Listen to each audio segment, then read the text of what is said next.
Padi. Third chapter. Example 1. X, a minor, takes a promissory note in the name of Y. On attaining majority, he cannot ratify it, and if he makes a new promissory note in place of old one, here the new promissory note which he executed after attaining majority is also void, being without consideration. Okay, so இங்க ரெண்டு விஷயம். இந்த example வந்து ரொம்ப இம்பார்ட்டன்டான ஒரு example. மைனரா இருக்கும்போது நான் வந்து ஒரு ப்ராமிசரி நோட் என்டர் பண்றேன். ப்ராமிசரி நோட்னா I promise to pay sum of money so much அப்படின்னு இருக்கும். ஸோ இப்போ மைனரா இருக்கும்போது ஜெகதீஷ் வந்து ஜெகநாதன் கிட்டேருந்து ஒரு 500 ரூபா வாங்கியிருக்கான். சரியா?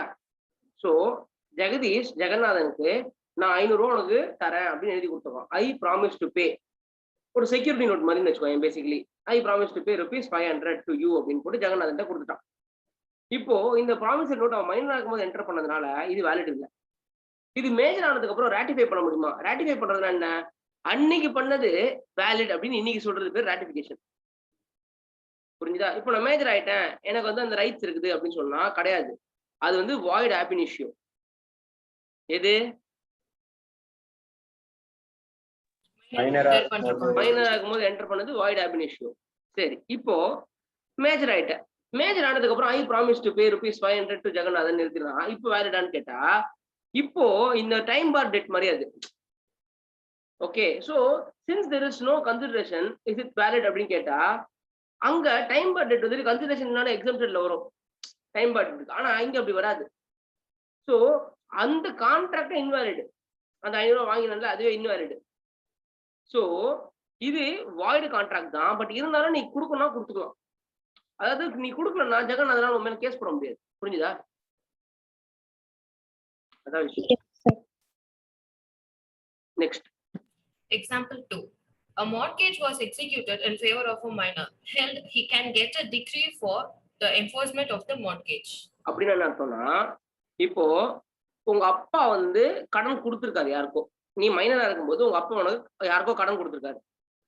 இப்போ அவர் வந்து செக்யூரிட்டி எடுத்திருக்காரு. அவங்க கடன் கொடுத்தவங்க கிட்ட இருந்து, ஓகே, யாருக்கு கடன் கொடுத்துருக்காங்களோ அவங்க கிட்ட இருந்து செக்யூரிட்டி எடுத்திருக்காரு. Now that person has to pay to your father or he has to give that asset to your father. இப்போ இது உங்களுக்கு நல்லாவே புரிஞ்சிருக்கும். ஆனா இதே பேர்ல ஒரு மைனருக்கு ஃபேவரபிளா இருக்குன்னு வச்சுக்கோங்க.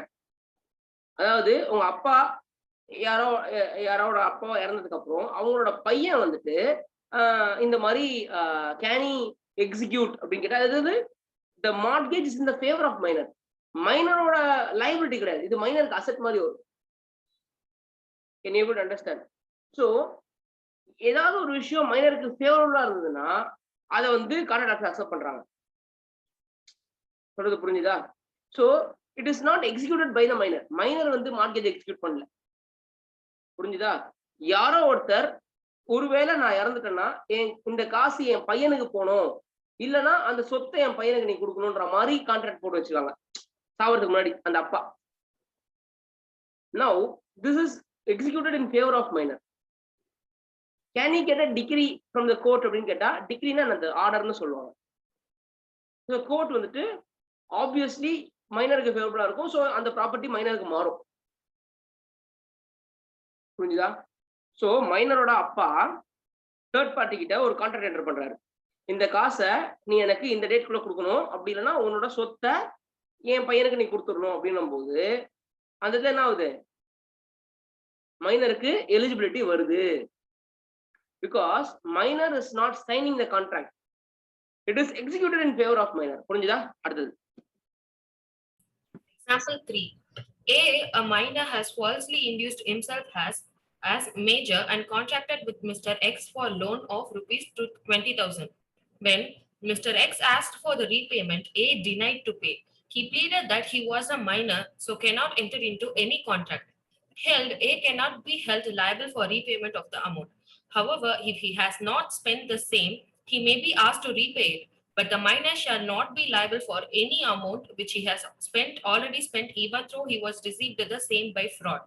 Thus, a minor can always plead minority, and he is not stopped from doing so even where he has produced a loan or entered into some other contract by falsely representing that he was full of age and where in reality he was a minor. So ஒரு minor அவனை மேஜர்னு சொல்லிட்டு ஒரு contract enter பண்ணா அந்த contract void. அந்த கான்ட்ராக்ட்னால அவனுக்கு ஒரு benefit கிடைச்சதுன்னா அந்த பெனிஃபிட்டை திருப்பி கொடுக்கணும்னு நம்ம படிச்சிருக்கோம். கரெக்டா? Now, Yes. as a minor also, he should give back the benefit, but provided he is having the benefit in hand. அதாவது அந்த யாரை ஏமாத்தினானோ அவங்க கிட்டேருந்து என்ன பெனிஃபிட் இவன் எடுத்திருக்கானோ, ஃபார் எக்ஸாம்பிள் காசோ இல்லைன்னா நகையோ ஏதாவது ஒரு பெனிஃபிட் வச்சிருந்தானா அந்த பெனிஃபிட் அவன் திருப்பி கொடுக்கணும். இதே அந்த காசை அவன் ஸ்பெண்ட் பண்ணிட்டான்னு வச்சுக்கோ, அவன் அதுல இருந்து எதுவுமே கொடுக்க தேவையில்லை. Can you able to understand? Yes, sir. Okay. So sir அவனோட அசட்ஸ்ல இருந்து நான் எடுத்துக்கலாமான்னு நீ கேட்பேன் அடுத்த கேள்வி. கரெக்டா? ஸோ மைனர்கிட்ட அந்த பெனிஃபிட்டை மைனர் காலி பண்ணிட்டான். ஓகே, ஃபார் எக்ஸாம்பிள் அவனை மேஜர்னு சொல்லி அவன் வந்து ஒரு 20,000 கடன் வாங்கி அந்த 20,000 போய் சாப்பிட்டான். நவ் அந்த 20,000 இப்போ அவன்கிட்ட கிடையவே கிடையாது. ஆனா அவன்கிட்ட சொத்து இருக்குது. ஓகே, அந்த சொத்துல இருந்து அதை வித்து கொடுக்க சொல்லி கிரெடிட்டார் கிளைம் பண்ணலாமா? அந்த தேர்ட் பார்ட்டி கிளைம் பண்ணலாமா? No, sir. Damages claim பண்ணக்கூடாது. Only benefit தான் return back பண்ணணும். அந்த எந்த பெனிஃபிட் நீ அவன்கிட்ட கொடுத்தியோ அந்த பெனிஃபிட் தான் உன்னால திருப்பி எடுக்க முடியும். You cannot ask from his assets.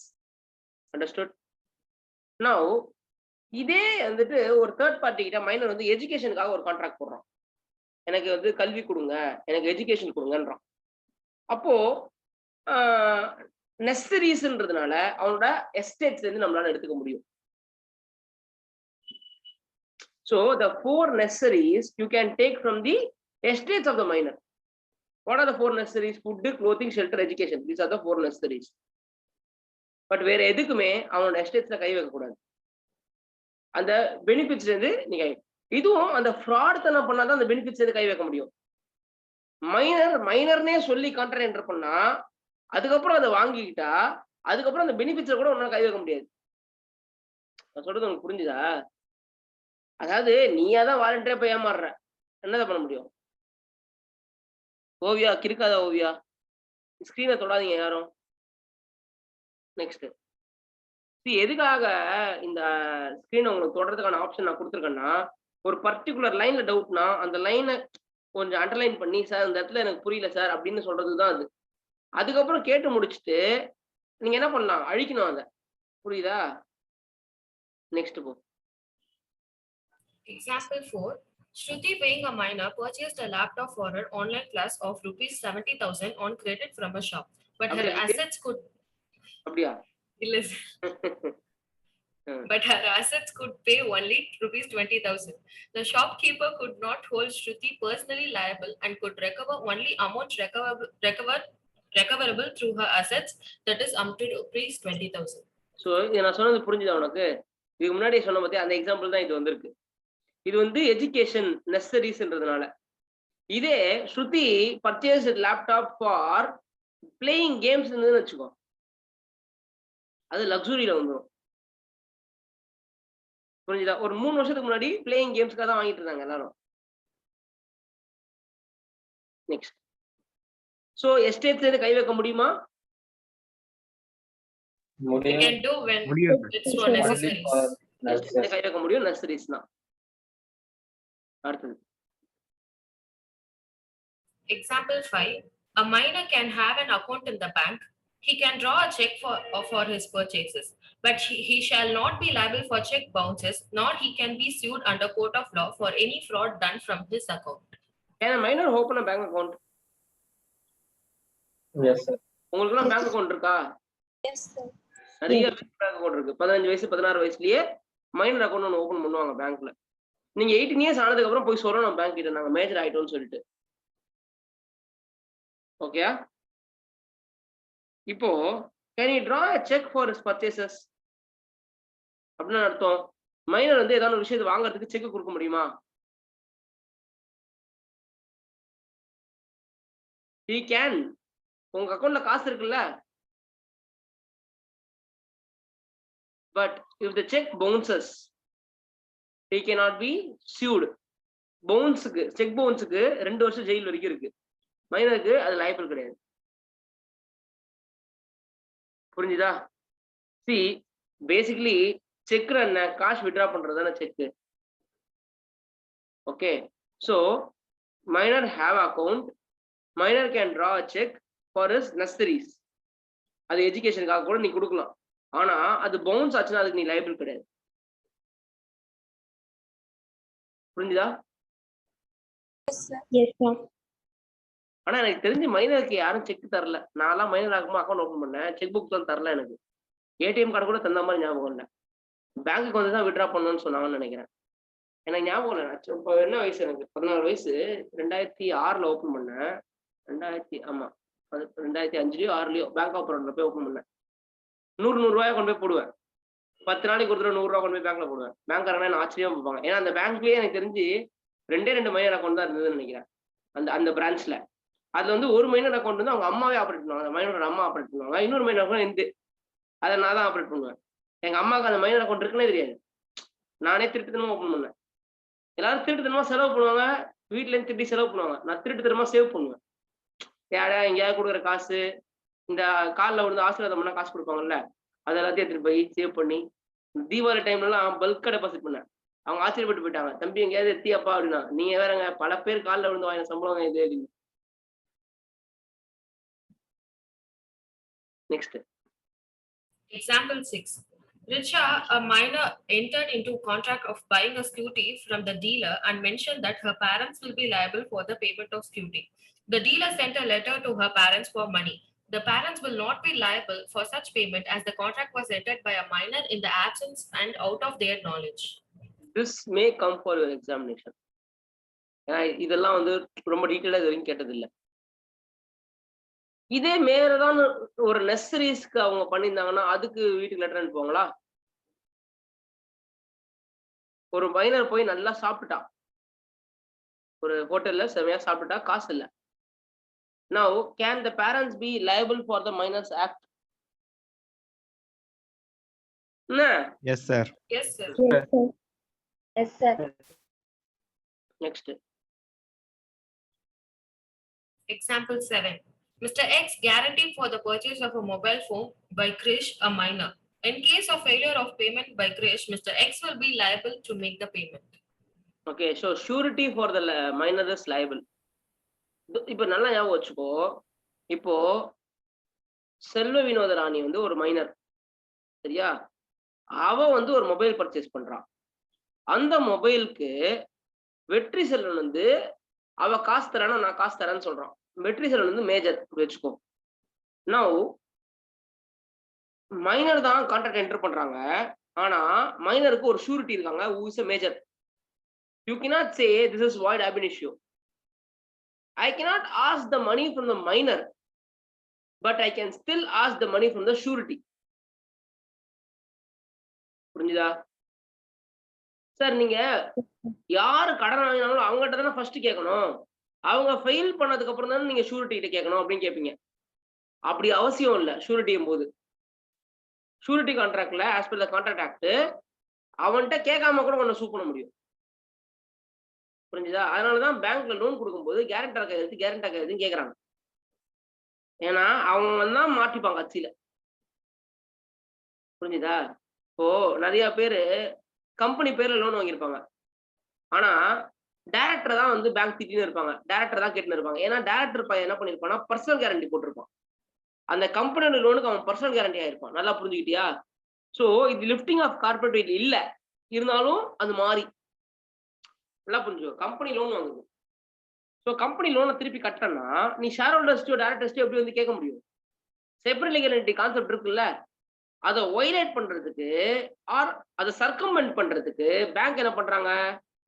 Personal guarantee of the director, personal guarantee of the shareholder கேட்கறாங்க. ஒருவேளை நாளைக்கு கம்பெனி கட்ட முடியலன்னா அவங்களெல்லாம் லைபிள் ஆக்குறாங்க. நல்லா புரிஞ்சுக்கிட்டியா? ஸோ இனிமே நீ நாளை பின்ன ஒரு கம்பெனிக்கு போறேன்னா பர்சனல் கேரண்டி கேட்டா சைன் போடாதீங்க. பர்சனல் கேரண்டி கொடுக்க முடியாது. கம்பெனியோட அசெட்ஸ் வேணா எடுத்துக்கங்க. ஸோ பட் பேங்க் ரொம்ப தெளிவா இருக்கும். பர்சனல் கேரண்டி எல்லாம் லோன் கொடுக்க மாட்டோம். They are indirectly making you unlimited. Can you able to understand? Next. Yes, sir. Example 8. A patient in a lunatic asylum who is at intervals of sound mind may contract during those intervals. இப்போ sir ஒருத்தனை பைத்தியக்கார hospital admit பண்ணிருக்கோம். புரிஞ்சுதா? ஜென்ரலா அவன் unsound மைண்ட்ல தானே இருப்பான். But Yes, sir. அப்பப்போ அவனுக்கு தெரியும். அப்பப்போ பைத்தியம் ஆயிடுவான் திருப்பி. அப்படி அவனுக்கு தெரியும் போது, பைத்தியம் தெரியும் போது அவன் ஒரு கான்ட்ராக்ட் என்டர் பண்றான்னு வச்சுக்கோ. அது வேலிடான கான்ட்ராக்ட். பட் அது வேலிட்னு யார் ப்ரூவ் பண்ணணும்? அந்த அந்த சைனை நான் போடல அப்படின்னு அந்த லூனட்டிக் ப்ரூவ் பண்ணணுமா? அதாவது இந்த பைத்தியக்கார ஹாஸ்பிட்டல் அட்மிட் ஆன அந்த ஆள் ப்ரூவ் பண்ணணுமா? இல்ல அவரு சவுண்ட் மைண்டா இருக்கும் போதுதான் இந்த கான்ட்ராக்ட் அவர் சைன் பண்ணாரு அப்படின்றத அந்த கான்ட்ராக்ட் யாருக்கு சைன் பண்ணிருக்காங்க அவங்க ப்ரூவ் பண்ணணுமா? Contract யாருக்கு sign Witness prove பண்ணிருக்காங்களோ அவங்க பண்ணணும். prove பண்ணணும். அவங்க தான் ப்ரூவ் பண்ணணும். ஓகே, அவர் அந்த லூனட்டிக் ப்ரூவ் பண்ண தேவையில்லை. அதனாலதான் அந்த மாதிரி டைம்ல, அதாவது அவர் தெரியும் போது ஒரு கான்ட்ராக்ட் என்டர் பண்ற போது 2 விட்னஸ் ஒரு அட்வொகேட் எல்லாம் வச்சுப்பாங்க பக்கத்துல.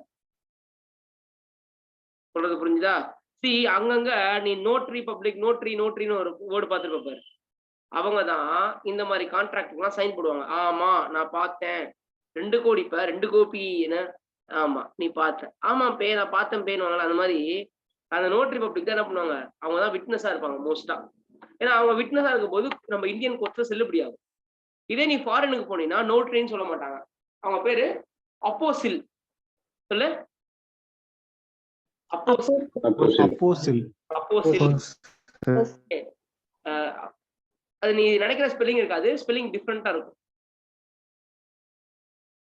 டி எல்லாம் வரும், அப்போஸ்டில் டிஐஎல்ன்ற மாதிரி வரும். ஆனா அப்போசில்னு சொல்லுவாங்க அவங்க.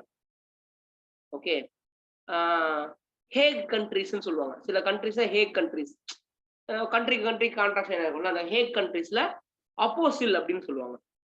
புரிஞ்சுதா? நம்ம ஊர்ல நோட்ரிஸ்ன்னு சொல்றோம். நம்ம ஊர்ல 50 ரூபாய் கொடுத்தா நோட்ரி சைன் வாங்கிடலாம். ஓகே, அந்த ஊர்ல அப்போசிலேஷன்லாம் அவ்வளவு ஈஸி கிடையாது. இந்த விட்னஸ் இருக்கு பாத்தியா, ஐயோ ரொம்ப கஷ்டம். அதாவது விட்னஸ்ன்றது மட்டும் கிடையாது, அவங்க வந்து ஒரு விஷயத்த செக் பண்ணி சொல்லுவாங்க. இப்போ ஃபார் எக்ஸாம்பிள் ஸ்ருதி வந்துட்டு அவரோட 12th மார்க் ஷீட்டை வச்சுட்டு ஏதோ ஒரு ஃபாரின் யூனிவர்சிட்டி அட்மிஷன் வாங்க ட்ரை பண்றாங்கன்னா, அவங்க அந்த ஃபாரின் யூனிவர்சிட்டி சொல்லுவாங்க, கோ அண்ட் கெட் இட் அப்போசிலைசேஷன் சொல்லுவாங்க. அப்போ ஸ்ருதி என்ன பண்ணணும்னா, இந்த 12th மார்க் ஷீட்டை ஜெராக்ஸ் எடுத்து டெல்லிக்கு அப்போசிலுக்கு அனுப்பணும். அவங்க அந்த 12th மார்க் ஷீட் மேல ஏதோ ஒரு ஸ்டார் கலர்ல பல ஸ்டிக்கர்லாம் ஒட்டி அவங்க சைனை போட்டு அப்புறம் ஒரு பேப்பர் தருவாங்க. ஆமா இந்த மார்க் ஷீட் வந்து இதோட ஒரிஜினல் நான் வெரிஃபை பண்ணிட்டேன், இவ வந்து இந்த டேட்ல எக்ஸாம் எழுதியிருக்கா, பாஸ் பண்ணிருக்கா, இந்த போர்டில் அவ எக்ஸாம் எழுதியிருக்கான்னு சொல்லி ஒரு லெட்டர் மாதிரி தருவாங்க. இதுதான் அப்போசிலைசேஷன். இது செம காஸ்ட்லி, 3000 4000 ஒரு பேப்பர் சைன் பண்றதுக்கே. புரிஞ்சுதா? இதே நம்ம ஊர் நோட்டில் சைன் ஆகணும்னா 50 ரூபாய் சைன் பண்ணிட்டு போயிடலாம்.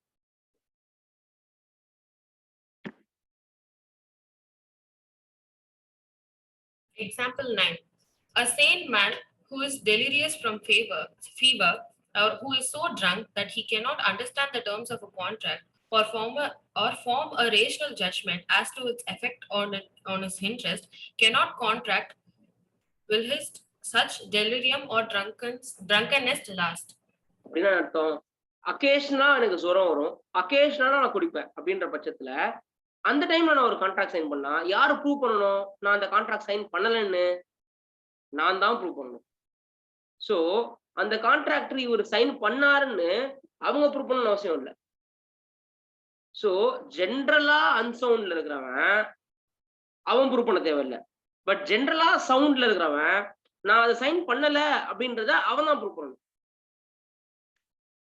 சோ நெடுவாதியோட அப்பா எக்ஸாம்பிள் ஈட்டு. ஓகே, இந்த ஊத்தி கொடுத்து சைன் வாங்க தெரியுமா? இந்த படம் ஒண்ணு வரும், அமாவாசைன்னு சத்யராஜுக்கு பேர் இருக்கு, என்னது, நாகராஜ சோழன்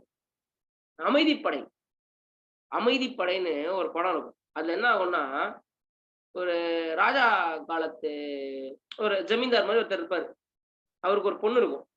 சத்யராஜ் வந்து ரோடு பொறுக்கி, ஓகே, அந்த படத்துல இந்த தேங்காய் பொறுக்கி அந்த மாதிரி ஒரு பொறுக்கி, அது வந்து ஏதோ ஒரு கோல்மால் பண்ணி எம்எல்ஏ ஆயிட்டு அத ராஜாக்கு தண்ணி ஊத்தி குடுத்து அவர் பொண்ணை கல்யாணம் பண்ணிடுவான். அவர்கிட்ட ப்ராமிஸ் வாங்கிடுவான், இந்த பேலஸ்லாம் எனக்கு எழுதி தரேன்னு சொல்லிட்டு. சோ இப்ப அந்த ராஜா என்ன சொல்லணும்னா, நான் போதையில சொல்லிட்டேன், அது செல்லுபடி ஆகாதுன்னு அவரு ப்ரூவ் பண்ணணும். புரிஞ்சுதா இல்லையா? இது வந்து எக்ஸாம்பிள் நம்பர் 9. நீங்க படம் பார்த்தீங்கன்னா நான் சொல்றதெல்லாம் நறுக்குன்னு புரியும். நீங்க படம் பார்த்து நிறைய படத்துல இந்த மாதிரி ஊத்தி குடுத்து சைன் வாங்கியிருப்பாங்க. இங்க எக்ஸாம்பிள் 10 காணுங்க. சரி. சரி ஒரு செகண்ட் இருங்க. பிரேக் எடுத்துக்கிறேன். நான் எடுத்துக்கிறேன். நீங்க எங்கேயும் போகாதீங்க. நீங்க படிங்க. So example number 10.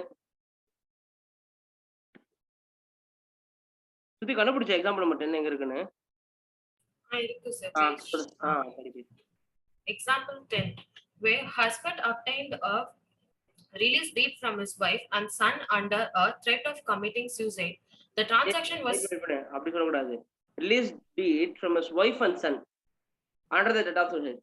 Wife deed and son அப்படி சொல்லக்கூடாது. வைஃப் அண்ட் சன் சேர்த்து படி. இப்ப படி.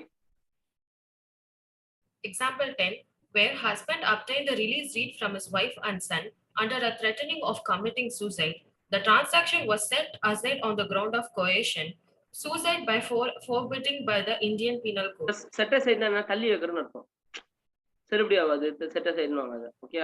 ஸோ அவன் என்ன பண்றான்? சூசைட் அப்படின்றது என்ன நானே வருத்திக்கிறது. நல்லா புரிஞ்சுக்கோ.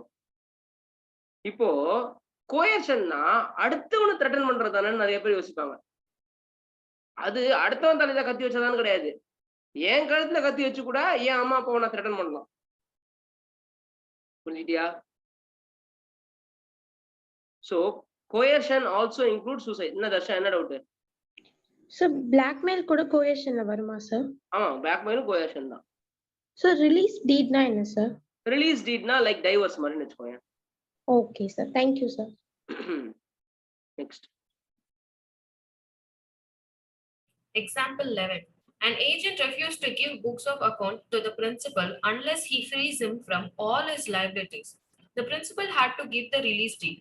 Hence, the contract was under coercion by unlawful detaining of the principal's property.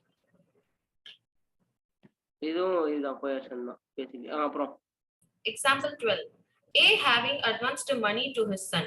B during his minority, upon B's coming of age obtains by misuse of parental influence a bond from B for a greater amount than the sum due in respect of the advance. A employs undue influence. இது ஸ்டார்டிங்லயே ஆபினிஷியோ தான், void ஆபினிஷியோ தான். But இருந்தாலும் for example உங்க அப்பா வந்து உனக்கு எஜுகேஷனுக்கு செலவு பண்றாருன்னு வச்சுக்கோ. இந்த ஒரு படத்துல விமலும் சிவகார்த்திகேயன் நடிப்பாங்க. என்ன படம் வந்து? கேடி பில்லா கில்லாடி ரங்கா. பாத்திருக்கீங்களா அந்த படம்? அதுல விமலோட அப்பா அவன் சின்ன வயசுல இருந்து அவனுக்கு என்னென்னலாம் செலவு பண்ணிருக்காருன்றது நோட் புக்ல எழுதி வச்சிருப்பாரு. அதை வந்து காசு கேட்பாரு. இப்போ அவர் வட்டியை முதலமா கேட்டாருன்னு வச்சுக்கோ. பிரின்சிபல் அமௌண்ட் மட்டும் கேட்டிருந்தா பரவாயில்ல, ஏன்னா necessaries you are liable to கிவ்னு சொல்லலாம். பட் அதுக்கு வட்டி போட்டு அதுக்கு நிறைய கேட்டிருந்தாருன்னா now that is called undue influence. Understood? Yes sir. Yes sir. Next. Example 13. A man enfeebled by disease or age is induced by B's influence over him as his medical attendant to agree to pay B an unreasonable sum for his professional services. B employs undue influence. இப்போ ஒருத்தர் ஹாஸ்பிட்டல்ல படுத்து கிடக்குறாரு. Corona டைம்ல doctor கன்னியாயத்துக்கு rate கேட்குறாங்க. 1 லட்ச ரூபா ஒரு நாளைக்கு வேணும்னா கொடுத்துதானே ஆகுறாங்க எல்லாரும். ஆனா அவங்க போய் கோர்ட்ல கேஸ் கொடுத்தாங்கன்னு வச்சுக்கோ, இவங்க ரொம்ப அதிகமான காசு கேட்கறாங்க, கவர்மெண்ட் பிரிஸ்கிரைப் பண்ற ரேட்டும் ரொம்ப அதிகமா இருக்குது, பிளஸ் அந்த அளவுக்கு அவங்களுக்கு செலவு இருந்தா ஓகே, அந்த அளவுக்கு அவங்களுக்கு செலவும் இல்லை அப்படின்னு போய் கோர்ட்ல கேஸ் கொடுக்குறாங்க. அப்படின்ற பட்சத்துல என்ன ஆகும்? கோர்ட் அந்த பேஷண்ட் பக்கம் தான் சப்போர்ட் பண்ணுவாங்க. ஆமா, exactly. So this is called undue influence சொல்லி. புரிஞ்சுதா? அதே மாதிரி ஒரு பேங்க்ல போய் நீ கடன் கேட்கும்போது உன்னோட வறுமையை யூஸ் படுத்தி, உன்னோட அர்ஜென்சியை யூஸ் படுத்தி அவங்க எக்கச்சக்க இன்ட்ரெஸ்ட் கேட்டாங்கன்னு வச்சுக்கோ, அதுவும் undue influence தான். புரிஞ்சுதா? பட் பேங்க்ல அப்படி பண்ண மாட்டாங்க, கந்து வட்டிக்காரங்க அப்படி பண்ணுவாங்க. மீட்டர் வட்டி, ராக்கெட் வட்டி எல்லாம் கேள்விப்படுறல, எல்லாமே undue influence. Actually கந்து வட்டி is banned because of undue influence. ஏன்னா உனக்கு அந்த அர்ஜென்சி தெரியுது, அதனாலதான் நீ அவ்வளவு ரேட் ஆஃப் இன்ட்ரெஸ்ட் கொடுக்க ரெடியா இருக்க. நீ வாங்கும்போது தெரியாது, கொடுக்கும்போது தான் தெரியும். கோயம்பேடு மார்க்கெட்ல இது ரொம்ப ஃபேமஸ். ஆனா இன்னைக்கு நடந்துட்டு தான் இருக்குது. ஏன்னா யாரும் போய் கேஸ் கொடுக்க மாட்டாங்க. அப்பப்போ கலெக்டர் ஆபீஸ் வாசல்ல மண்ணெண்ணெய் ஊத்திட்டு நான் தீ குடிச்சுப்பேன்னு சொல்றாங்கல்ல நிறைய பேரு, கந்து வட்டி கொடுமை தாங்க முடியாமன்னு சொல்லிட்டுலாம். அந்த மாதிரிதான். சரி, ஏன் கலெக்டர் ஆபீஸ் வாசல்ல போய் அவங்க தீ குளிக்கணும்? ஏன் கலெக்டர் ஆபீஸ்க்கு போறாங்க அவங்க? யூ நோ சம்திங், உன் டிஸ்ட்ரிக்ட்ல இருக்கிற ஒரு உயிர் அனாமத்தா போச்சுன்னா கூட கலெக்டர் இஸ் ரெஸ்பான்சிபிள். அது நிறைய பேருக்கு தெரியாது. கலெக்டர் தான் ரொம்ப ரொம்ப ரெஸ்பான்சிபிளானவன். சீஃப் மினிஸ்டரோட ரொம்ப ரெஸ்பான்சிபிள் கலெக்டர் தான் ஒரு டிஸ்ட்ரிக்ட்டுக்கு. யாராவது ஒருத்தர் வந்து உன்னோட டிஸ்ட்ரிக்ட்ல பசி பட்டினில செத்து போனான்னு வச்சுக்கோ, கலெக்டர் இஸ் ரெஸ்பான்சிபிள். அதனாலதான் உண்ணாவிரதம் வந்தா கலெக்டர் ஓடி வந்துருவாரு. புரிஞ்சுதா? அண்ட் இப்போ தமிழ்நாட்டுல இருக்கிற ஆட்சியை கலைக்கணும்னு வச்சுக்கோயேன், ஈவன் தோ தமிழ்நாட்டுல மெஜாரிட்டி மக்கள் ஓட்டு போட்டு வின் பண்ணிருப்பாங்களா இருக்கும் அந்த ஆட்சிக்காரங்க. பட் அந்த ஆட்சியை கூட பிரசிடென்ட்டும் பிரைம் மினிஸ்டரும் நினைச்சாங்கன்னா கையளிக்க முடியும். ஏன்னா அந்த ஆட்சியில ஒரு குறிப்பிட்ட சமுதாயம் பாதிக்கப்படுதுன்னு வச்சுக்கோ, அந்த மக்கள் வந்து சூசைட் பண்ணிக்கிறாங்கன்னு வச்சுக்கோ, ஒரு குறிப்பிட்ட சமுதாய மக்கள், தென் ஆட்சியே கலைக்க முடியும். அந்த ரைட்ஸ் வந்து யாருக்கு இருக்கு? பிரசிடென்ட்டுக்கும் பிரைம் மினிஸ்டருக்கும் அந்த சேர்ந்து பண்ண அந்த ரைட்ஸ் இருக்குது. அதே மாதிரி இப்ப தமிழ்நாட்டை 3ஆ உடைக்கணும்னு வச்சுக்கோ, ஆர் 2ஆ உடைக்கணும்னு வச்சுக்கோ, கொங்கு நாடுன்னு ஒரு தனியா ஒரு ஸ்டேட்டையோ ஒரு யூனியன் டெரிட்டரியோ கிரியேட் பண்ணணும்னு வச்சுக்கோ, அதுக்கு தமிழ்நாடு சட்டசபையில பர்மிஷன் கேட்கணும்னு அவசியமே கிடையாது. டைரக்டா என்ன பண்ணலாம், பிரசிடென்ட்டும் பிரைம் மினிஸ்டரும் பேசி ஒரு சட்டத்தை போட்டு பிரசிடென்ட்டை சைன் பண்ண வச்சு அங்க பார்லிமெண்ட்ல பேசி பார்லிமெண்ட்லயே முடிச்சிருவாங்க. அதை பார்லிமெண்ட்ல ஆனா அவங்களுக்கு சாதகமா இருக்கணும், சென்ட்ரல் கவர்மெண்ட்டுக்கு சாதகமா இருக்கணும். பார்லிமெண்ட்ல சென்ட்ரல் கவர்மெண்ட் சாதகமா இல்லைன்னா, ஃபார் எக்ஸாம்பிள் ஆந்திர பிரதேஷ்ல இருந்து தெலுங்கானா உடையும் போது, ஓகே, ஆந்திர பிரதேஷ் அசம்பிளி அதுக்கு ஒத்துக்கவே இல்லை. ஆனா காங்கிரஸ் கவர்மெண்ட் பார்லிமெண்ட்ல ஸ்ட்ராங்கா இருந்தாங்க, பார்லிமெண்ட்லயே பேசி முடிச்சிட்டாங்க. அதை நான் சொல்றது புரிஞ்சுதா? So these are many rights available. நான் எதுவும் சொல்றேன்னா அவங்களுக்கு அந்த பேசிக்லாம் தெரியணும். அதே மாதிரி இப்போ ஜம்மு காஷ்மீர்லாம் ஃபார்ம் பண்ணாங்களே, அது ஆக்சுவலி ஒரு ஸ்டேட்டா தானே இருந்துச்சு. Jammu Kashmir is a state, but now it has been converted to union territory. கரெக்டா இல்லையா? லடாக்கு ஆச்சா இல்லையாடா? அப்போ அதுக்கு யார்கிட்ட பர்மிஷன் கேட்டாங்க? அந்த ஸ்டேட் கிட்ட போய் பர்மிஷன் கேட்டாங்களா? கிடையாது. அவங்களே பாஸ் பண்ணுவாங்க, பார்லிமெண்ட்லயே முடிக்க முடியும். அதனாலதான் ஸ்டேட் லெஜிஸ்லேட்டிவ் அசம்பிளியோட பார்லிமெண்ட்டுக்கு பவர் அதிகம்னு பார்லிமெண்ட்ல ஸ்ட்ராங்கா இருக்க ட்ரை பண்ணுவாங்க. இப்போ இந்த ஸ்டேட்ஸ்ல என்ன தெரியுமா பண்ணும், பார்லிமெண்ட்ல அந்தந்த ஸ்டேட்டுக்கான ரெப்ரசன்டேட்டிவ் ரொம்ப கம்மியா இருப்பாங்க. அதனால என்ன பண்ணுவாங்கன்னா 2-3 ஸ்டேட்காரங்க ஒன்னா இருந்துப்பாங்க, ஃப்ரெண்டா இருந்துப்பாங்க. அட்லீஸ்ட் பார்லிமெண்ட்ல எனக்கு அகைன்ஸ்டா பாஸ் பண்ணுவாங்க, ஒரு ஸ்டேட்டுக்கு அகைன்ஸ்டா பாஸ் பண்ணும்போது மத்த ஸ்டேட்லாம் சேர்ந்து அதை தடுக்க ட்ரை பண்ணுவாங்க. நான் சொல்றது புரிஞ்சுதா? ஃபார் எக்ஸாம்பிள் இப்போ தமிழ்நாட்டுல டிஎம்கே ஆடுறாங்கன்னு வச்சுக்கோயேன், இவங்களுக்கு அகைன்ஸ்டா ஏதாவது பார்லிமெண்ட் நடந்துச்சுன்னா கொல்கட்டால இருக்கிற மம்தா பானர்ஜி சப்போர்ட் பண்ணுவாங்க. நான் சொல்றது புரிஞ்சுதா? அதே மாதிரி அவங்களுக்குன்னா இவங்க சப்போர்ட் பண்ணுவாங்க, இவங்களுக்கு அவங்களுக்கு சம்மந்தமே இருக்காது. ஆனா அது சொல்றேன்ல, இவங்க ஏன்னா against BJP, so they are not in alliance, but இவங்க 2 பேரும் ப்ரொடெக்ட் பண்ணிப்பாங்க இவங்கள. உனக்குன்னா நான் வரேன், எனக்கு நீ வான்னு சொல்லிட்டு. ஏன்னா இங்க இவங்களுக்கு 39 எம்பி இருப்பாங்க, அவங்க அங்க நிறைய இருப்பாங்க, கொல்கட்டால அவங்களுக்கு நிறைய. ஆனா ஓவராலா பாத்தீங்கன்னா பிஜேபி தான் அதிகமா இருப்பாங்க. சோ அவங்க கத்தினா கூட மெஜாரிட்டி ஸ்டில் பிஜேபி கிட்ட இருக்கும், அவங்க பாஸ் பண்ணிட்டு போயிட்டே இருப்பாங்க. இது நான் எதுக்கு சொல்றேன்னா, there is a possibility that Tamil Nadu may get splitted. There is possibility, but அது நடக்குமா தெரியாது, பட் நடக்கலாம். எப்படி வந்து ஆந்திரால இருந்து தெலுங்கானா போன மாதிரி தமிழ்நாட்டுல இருந்து அந்த மதுரை சைடு தனியா போயிட்டு, கோயம்புத்தூர் சைடு தனியா போயிட்டு மாதிரி இருக்கலாம். அப்புறம் வந்து ஸ்டேட் விட்டு ஸ்டேட் போற மாதிரி இருக்கும். ஒரு படத்துல வடிவேலு கிட்ட 2 போலீஸ்காரங்க விசா கேட்பாங்க. அரக்கோணத்துல சென்னைக்கு வரதுக்கு. விசா இருக்கான்னு. இது விசாவா? ஆக்சுவலி அன்னைக்கு அந்த ஜோக்கா இருந்துச்சு. ஆனா கொரோனா டைம்ல பாஸ் போட வேண்டியதா இருந்ததா இல்லையா? ஓகே. நான் மவுண்ட் ரோடு போறதுக்கு பாஸ் போட்டேன். கேகே நகர்ல மவுண்ட் ரோட் போறதுக்கு பாஸ் போட்டேன். நான் நினைச்சேன் என்னடா கேகே நகர் அண்ணா நகரையுமே பிரிச்சு விட்டீங்களடா நீங்க அப்படின்ற மாதிரி. நல்ல வேளை அடுத்த அடுத்த தடவை கொரோனா வரும்போது பக்கத்து வீட்டு போறதுக்கு பாஸ் வேணும்னு கேட்பாங்க. தம்பி பக்கத்து வீட்டுக்கு புரியா பாஸ் கொடு அப்படின்னு. நெக்ஸ்ட் படி. Example 14. A, being in debt to B, the moneylender of his village, contracts a fresh loan on terms which appear to be unconscionable. It lies on B to prove that the contract was not induced by undue influence. அம்மா அந்த to பிக்கு அப்புறம் ஒன்று படிச்சே second லைன்ல அது படி. Unconscionable. Consciousness அப்படின்றது வேற, கன்சைன்ஸ் அப்படின்றது வேற. அதாவது என்ன சொல்லுவாங்கன்னா மனசாட்சிக்கு விரோதமானவங்கல்ல. புரிஞ்சுதா? அந்த வார்த்தைக்கு மீனிங் வந்து மனசாட்சிக்கு விரோதமானன்றது மாதிரி மீனிங். மனசாட்சிக்கு என்ன இங்கிலீஷ்ல சொல்லு? கன்சைன்ஸ். சரி, அன்கான்சியஸ். ஓகே, கன்சைன்ஸ்னுவாங்க அத. அதுதான் அந்த வேர்டிங். ஆனா அந்த வேர்டு ரொம்ப கஷ்டமான வேர்டு. 2 தடவை ஸ்பெல்லிங் எழுதி பாருங்க.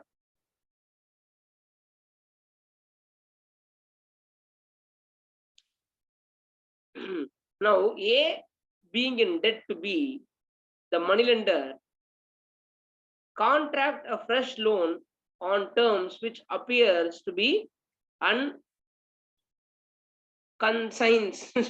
எனக்கே வர மாட்டேங்குது. இப்படிதான் பச்சு இந்த வார்த்தையை நீ. Now it lies on B to prove that the contract was not influenced by undue influence. அப்படின்னா அர்த்தம் கந்து வட்டிக்கு விடுறவன் இருக்கான் பாத்தியா, அவன் ப்ரூவ் பண்ணணும் இது வந்து என்னோட கன்சைன்ஸுக்கான அது மாதிரிதான் இருக்குன்னு சொல்லிட்டு. இந்த வேர்டுக்கு என்ன மீனிங்னு பாரு இங்கிலீஷ்ல. அப்படியே அடிச்சு இதுல பாரு, கூகுள்ல பாரு.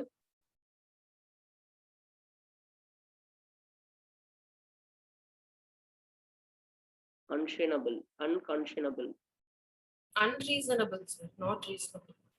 ஓகே, அதுக்கு அன்ரீசனபிள்ட்டு போயிடலாம்ல.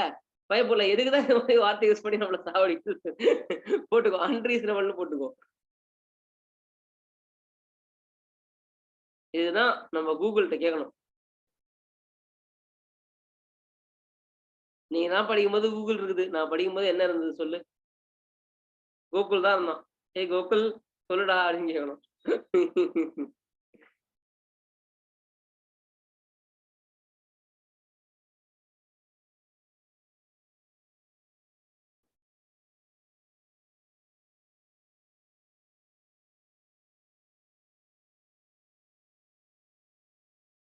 Example 15. A applies to a banker for a loan at a time when there is a stringency in money market. The banker declines to make the loan except at an unusually high rate of interest. A accepts the loan on these terms. This is a transaction in the ordinary course of business and the contract is not induced by undue influence.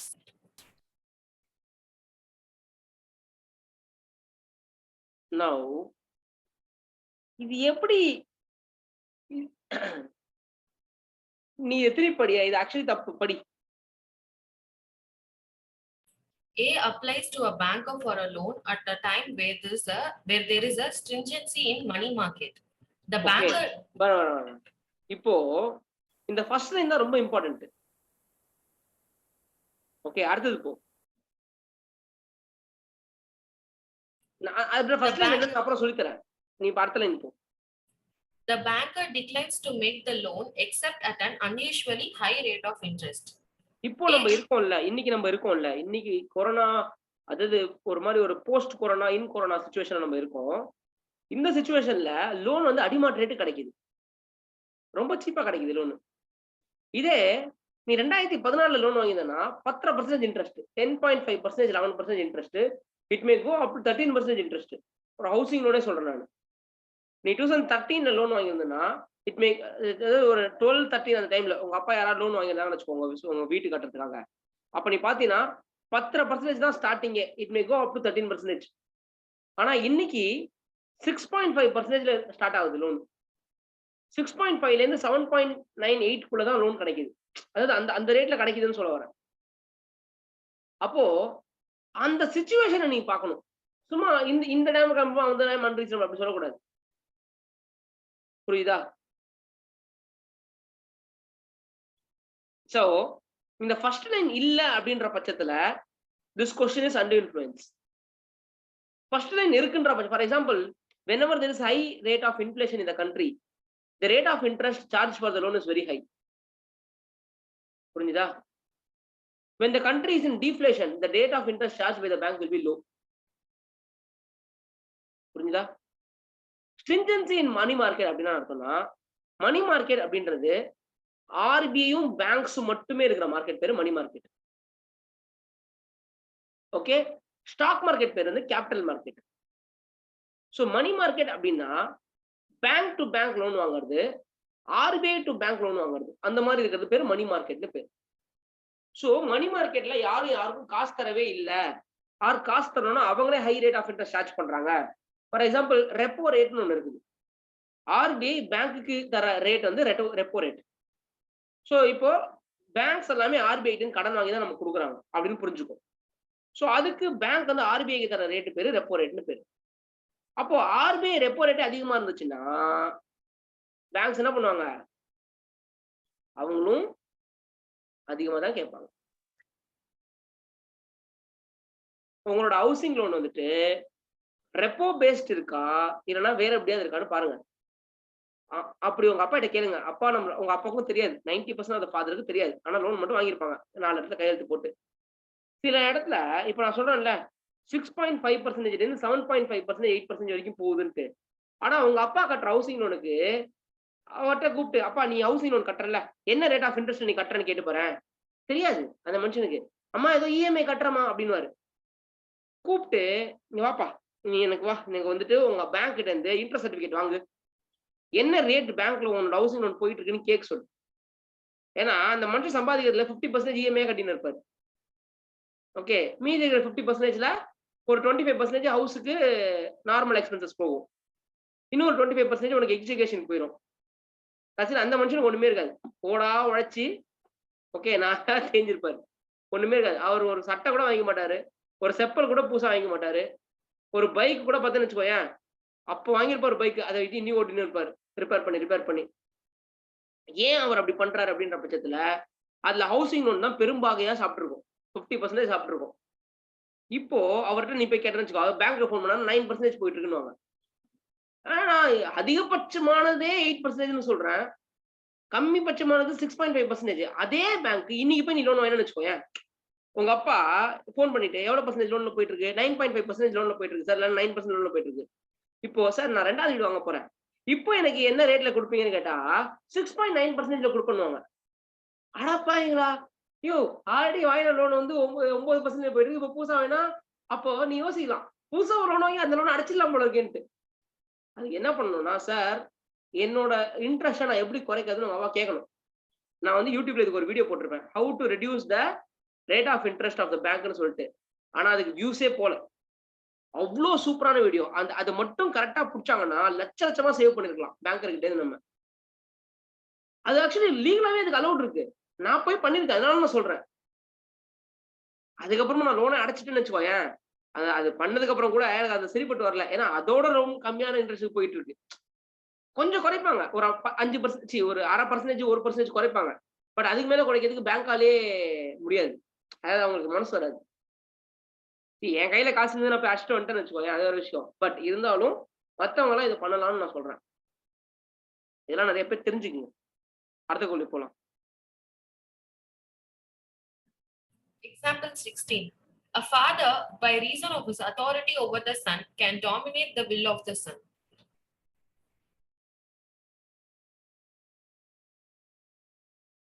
இது under influence தானே. அப்பா வந்து பையன். Example 17. இப்பெல்லாம் யாரும் பண்றதில்ல, பசங்க தான் அப்பாவை பிளாக்மெயில் பண்ணிட்டு இருக்காங்க. ஒத்த பிள்ளைய பெத்துட்டாரு பாதி பேரு, சரியா? பசங்க தான் பிளாக்மெயில் பண்றாங்க அப்பாவை. அப்பா எங்க முன்னாடி எல்லாம் 10 பிள்ளைய பெத்திருப்பாங்க ஒரு வீட்லயும். அதனால அவங்க நம்மள திட்டிட்டு இருப்பாங்க, பசங்களை திட்டிட்டு இருப்பாங்க. இப்ப பசங்க என்ன பண்றாங்க, அப்பா உனக்கு என்ன தெரியும், கிளம்பு நீ அப்படின்றாங்க.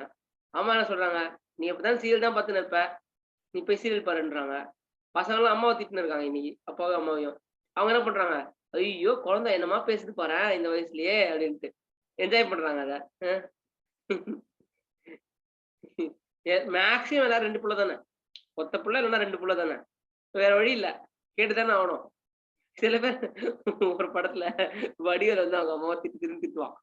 என்ன பெத்த வளர்த்தன்றிய, அங்க ஒரே இருட்டு, குத்த வச்ச மாதிரியே உட்கார வேண்டியிருக்கு.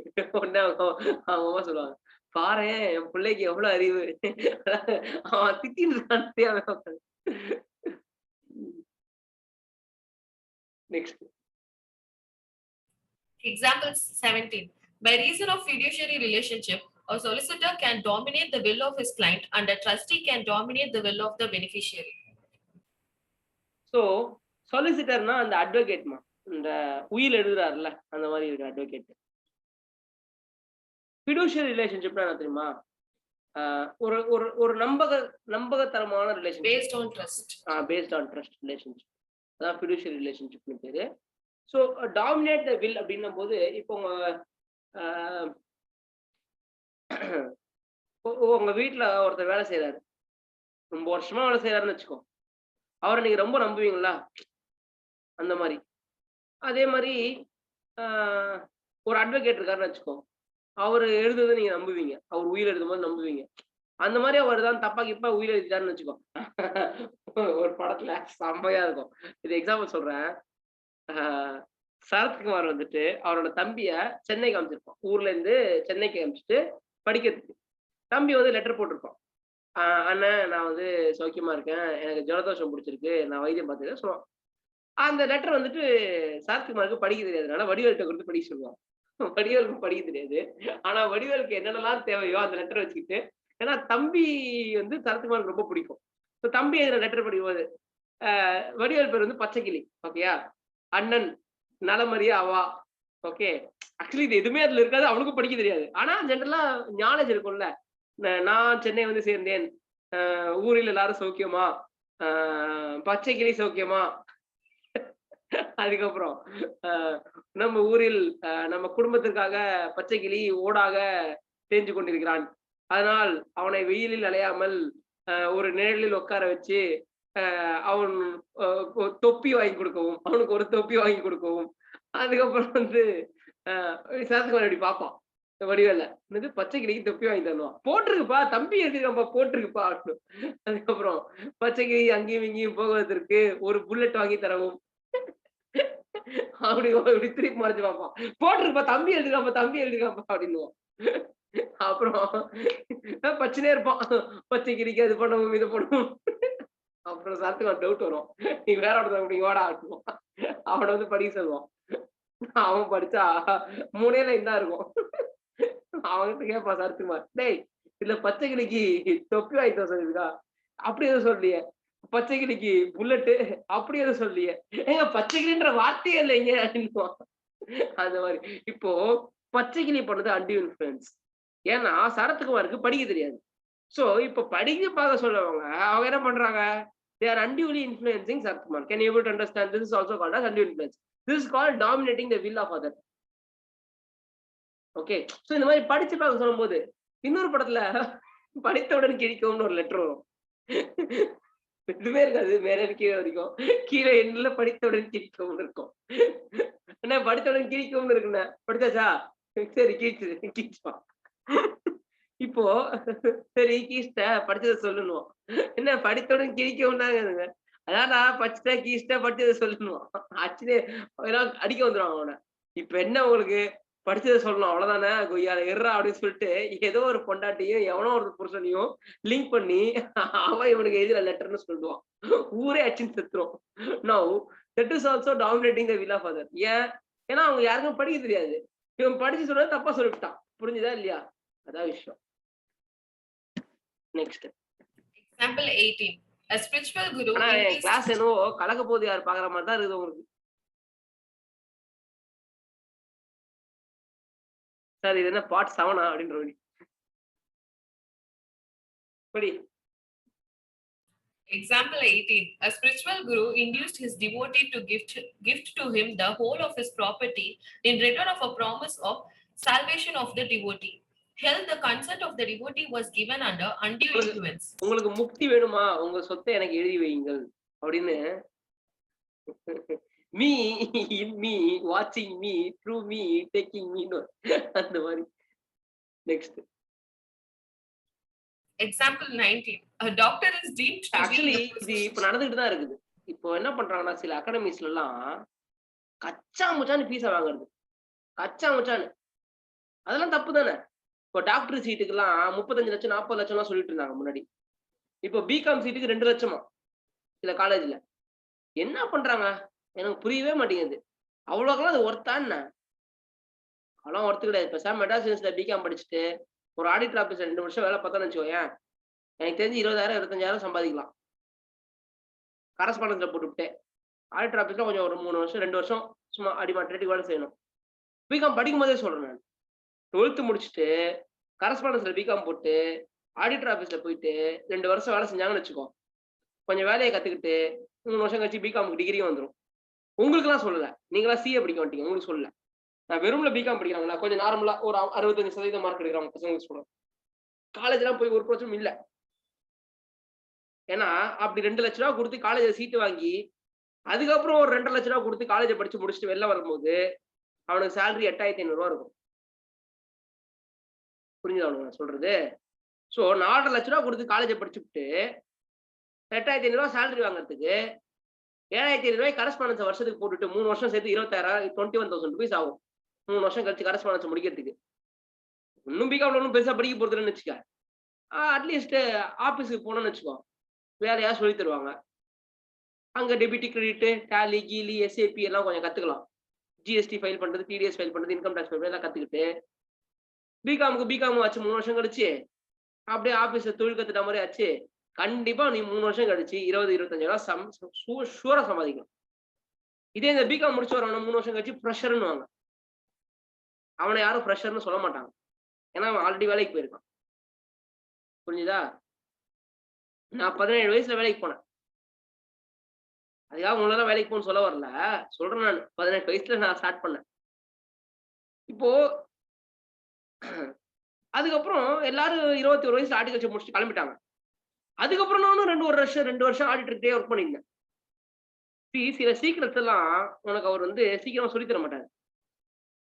ஓகே, சில வித்தைகள்லாம் இருக்கும், அது கொஞ்சம் லேட்டா தான் சொல்லி தருவாங்க. அந்த டைமுக்குள்ள எல்லாரும் கிளம்பி போயிடுவாங்க. ஓகே, அந்த டைம் வரைக்கும் நீ அவர் கூட இருந்தீங்கன்னா, அதை தாண்டி கொஞ்சம் இருந்தீங்கன்னா சில எக்ஸ்ட்ரா வித்தைகள்லாம் உனக்கு கத்துருவாங்க. ஓகே, அதுதான் உங்களுக்கு பிற்காலத்துல பயங்கரமா ஹெல்ப்ஃபுல்லா இருக்கும். நிறைய பேர் என்கிட்ட கேட்பாங்க, இது எப்படி உங்களுக்கு தெரியுது, இவ்வளவு விஷயம் உங்களுக்கு எப்படி தெரியுதுன்னு. எல்லாம் வாய் வழியா கேட்டு, செவி வழியா கேட்டது, வாய் வழியா அப்படி சொல்றது இல்லை. எல்லாமே கத்துக்கிட்டது, ஃபீல்ட்ல இருந்து கத்துக்கிட்டது. ஒருத்தர் நான் 120 டைப் ஆஃப் பிசினஸ் ஆடிட் பண்ணிருக்கேன். 120 டைப் ஆஃப் பிசினஸ். நீங்க எந்த பிசினஸ் வேணா சொல்ல, நான் ஆடிட் பண்ணிருப்பேன். எல்லா விஷயத்தையும். டெலிகம்யூனிகேஷன் கம்பெனி கூட ஆடிட் பண்ணிருக்கேன். BSNL, banking company Punjab national bank audit பண்ணியிருக்கேன். மினரல்ஸ் கம்பெனி ஆடிட் பண்ணியிருக்கேன். லேண்டு மினரல்ஸ் இது சொல்றாங்கல்ல, தோன்றாங்கல்ல, மண் தோன்றாங்க, அந்த பிசினஸ் ஆடிட் பண்ணியிருக்கேன். ஓகே, லேண்ட் எதுதான் பண்ணல. 5 ஸ்டார் ஹோட்டல் ஆடிட் பண்ணியிருக்கேன். டெக்ஸ்டைல் கம்பெனி ஆடிட் பண்ணியிருக்கேன். மேனுஃபேக்சரிங் கம்பெனி எவ்வளோ ஆடிட் பண்ணியிருக்கேன். பிளாஸ்டிக் மேனுஃபேக்சரிங் ஆடிட் பண்ணியிருக்கேன்.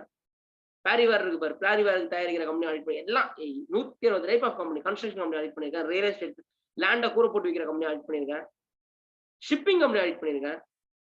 ஷிப்பிங்க்கு ஆள் அனுப்புற கம்பெனி ஆடிட் பண்ணியிருக்கேன். இந்த ஹெச்ஆர் கம்பெனின்னு சொல்லுவாங்க, அதை ஆடிட் பண்ணியிருக்கேன். நார்மல் ஹெச்ஆர் கம்பெனி ஆடிட் பண்ணியிருக்கேன். எது பண்ணல, எல்லாம் பண்ணிட்டேன். என்ன business I would have ton.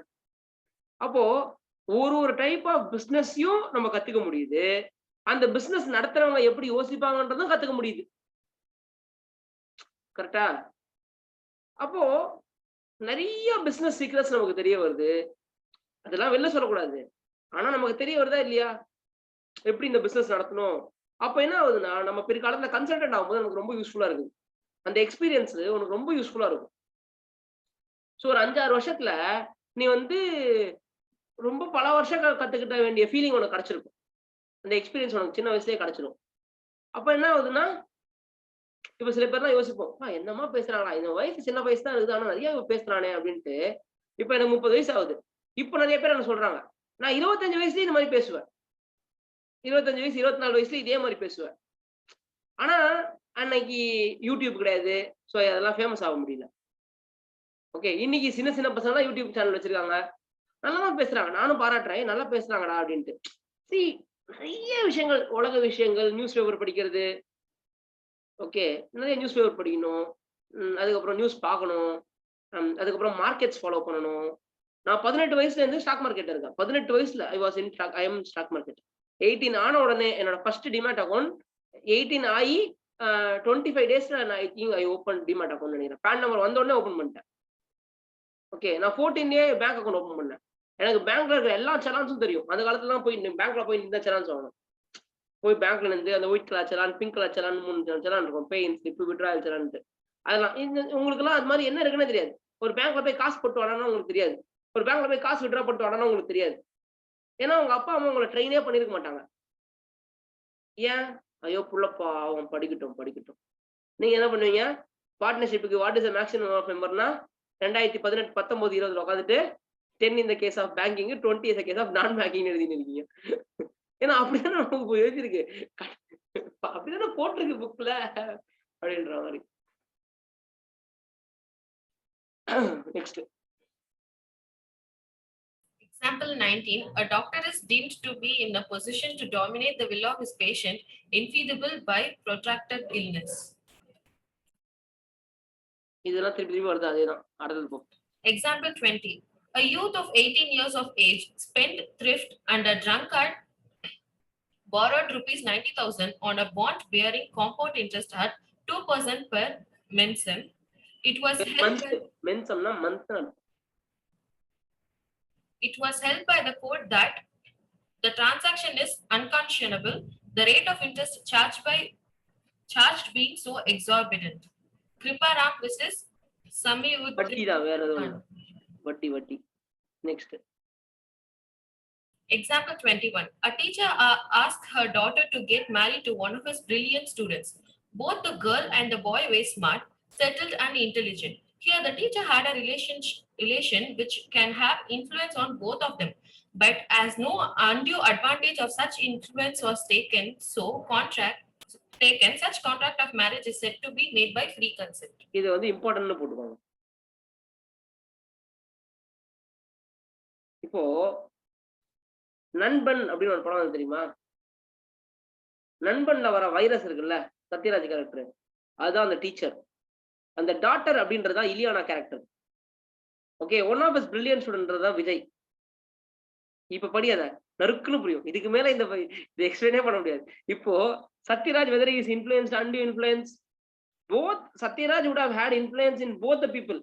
Ileana மேலயும் இருக்கும், விஜய் மேலயும் இந்தியன் இன்ஃப்ளூயன்ஸ் இருக்கும். ஆனாலும் that is not misusing the undue influence. அவங்க ரெண்டு பேருமே very smart, settled and brilliant. ஆமா, அவ டாக்டர், இவன் யாரு? Sir scientist. So both are settled and brilliant. நீ ரொம்ப கேட்க கூடாது, சார் அவ வந்து இவ ஸ்டூடெண்டா இருக்கும் போதே அவ டாக்டரா இருந்தா வயசு அதிகமா அப்படிலாம் கேட்க கூடாது. அவ்வளவுலாம் போகாதீங்க. சரியா? நெக்ஸ்ட் போ. Example 22.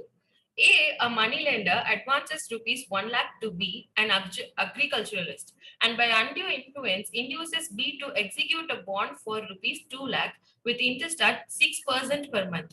The court may set aside the bond, ordering B to repay rupees 1 lakh with such interest as may seem just.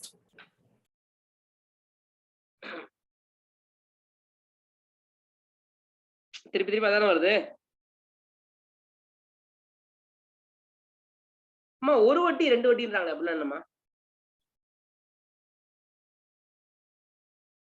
யாருக்கா தெரியுமா?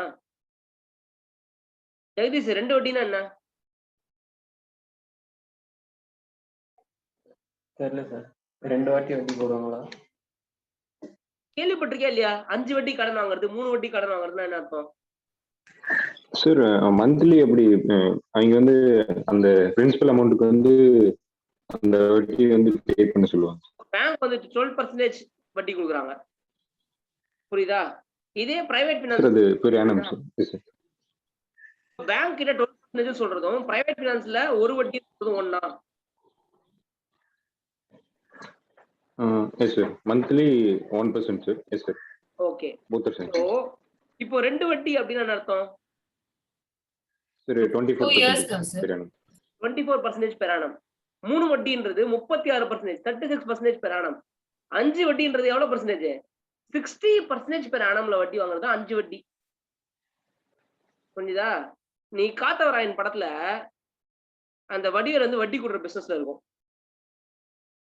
ஓகே, அப்போ வடிவேல் வந்துட்டு கரண் வந்துட்டு வடிவேல் பேர் வந்துட்டு கருப்பு அந்த படத்துல. சோ காத்தவராயன் வந்துட்டு வடிவேல் கிட்ட போயிட்டு எனக்கு சாராயம் காய்ச்சறதுக்கு காசு வேணும்னு கேட்பான். நான் வடிவேல் வந்து 10,000 ரூபாய் கொடுத்துட்டு, அப்போ கரண் வந்து சொல்லுவான், நீ எவ்வளவு வட்டி கேட்கற? நான் வந்து 5 வட்டியோ 6 வட்டியோ கேட்பான். பரவாயில்லப்பா, அவன் 10 வட்டி கேட்கறான்ப்பா அப்படின்னுவான். 10 வட்டினா எவ்வளவு percentage interest? 100% interest per annum. புரிஞ்சுதா இல்லையா? சோ அவன் சொல்லுவான், அப்பா பரவாயில்லப்பா உன் வட்டி சீப் பண்ணுவான். புரிஞ்சுக்கும். இதான் ஒரு வட்டி 2 வட்டி கணக்கு. நான் கூட ஒரு வட்டினா ரொம்ப சீப் போல இருக்குன்னு நினைச்சேன். பேங்க்ல கூட 12% கேட்கறாங்க, இவங்க 1% தான் கேட்கறாங்க அப்படின்னு நினைச்சேன். ஒரு வட்டினா 1% பெர் மந்த், 2 வட்டினா 2% பெர் மந்த் இன்டூ 12 போட்டா 24% பெர் ஆனம். புரிஞ்சுக்கிட்டியா?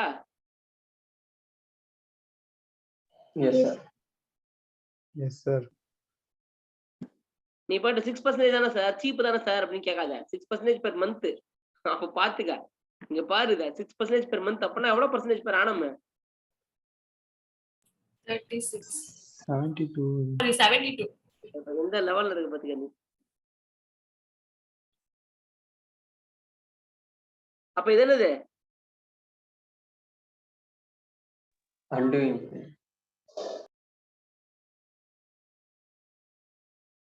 கோர்ட் மே செட் அசைட் தி பாண்ட். புரிஞ்சுதா? அதாவது 1 லட்சம் கொடுத்து 2 லட்சம் வாங்குறதுலாம் அநியாயமா இல்ல? பாரு, அந்த கான்ட்ராக்ட் 1 லட்சத்தை கொடுத்துட்டு 2 லட்சம் வித் இன்ட்ரெஸ்ட் ஆஃப் 6 லட்சத்துக்கு கையெழுத்து வாங்குறான். அதனாலதான் கோர்ட் என்ன பண்ணுது? செட் அசைட் தி பாண்ட். ஏன்னா அது சசைட் பண்றதுதான் கரெக்ட் அப்படின்னு கோர்ட் முடிவு பண்றது. அடுத்து Example 23. A sell by auction to B a horse which A knows to be unsound. A says nothing to B about the unsoundness of the horse. This is not fraud by A. ஏன்? Now B கேட்கவே இல்லை. Exactly. கேட்டாதான் சொல்லணுமா? Hours தானே. ஹார்ஸுக்கு புத்தி சுவாதீனம் ஏன் சொல்லணும்? அவன் கேட்டானா என்கிட்ட அந்த மாதிரி. Next Example 24. B is A's daughter and has just come of age. Here the relation between the parties who make it A's duty. Come of ஏஜ்னா வேற மாதிரி புரிஞ்சுக்க கூடாது. ஏன் ஒரே சவுண்டா இருக்குது? சுத்தி புஷ்ஷன் சவுண்ட் கேட்க ஆரம்பிச்சு சுத்தி திடீர்னு. அப்படியா? ஆமா, பிளக் அவுட் பண்ணி பிளக் இன் பண்ணு. எதை பிளக் அவுட் பண்ற? ஓ சரியா.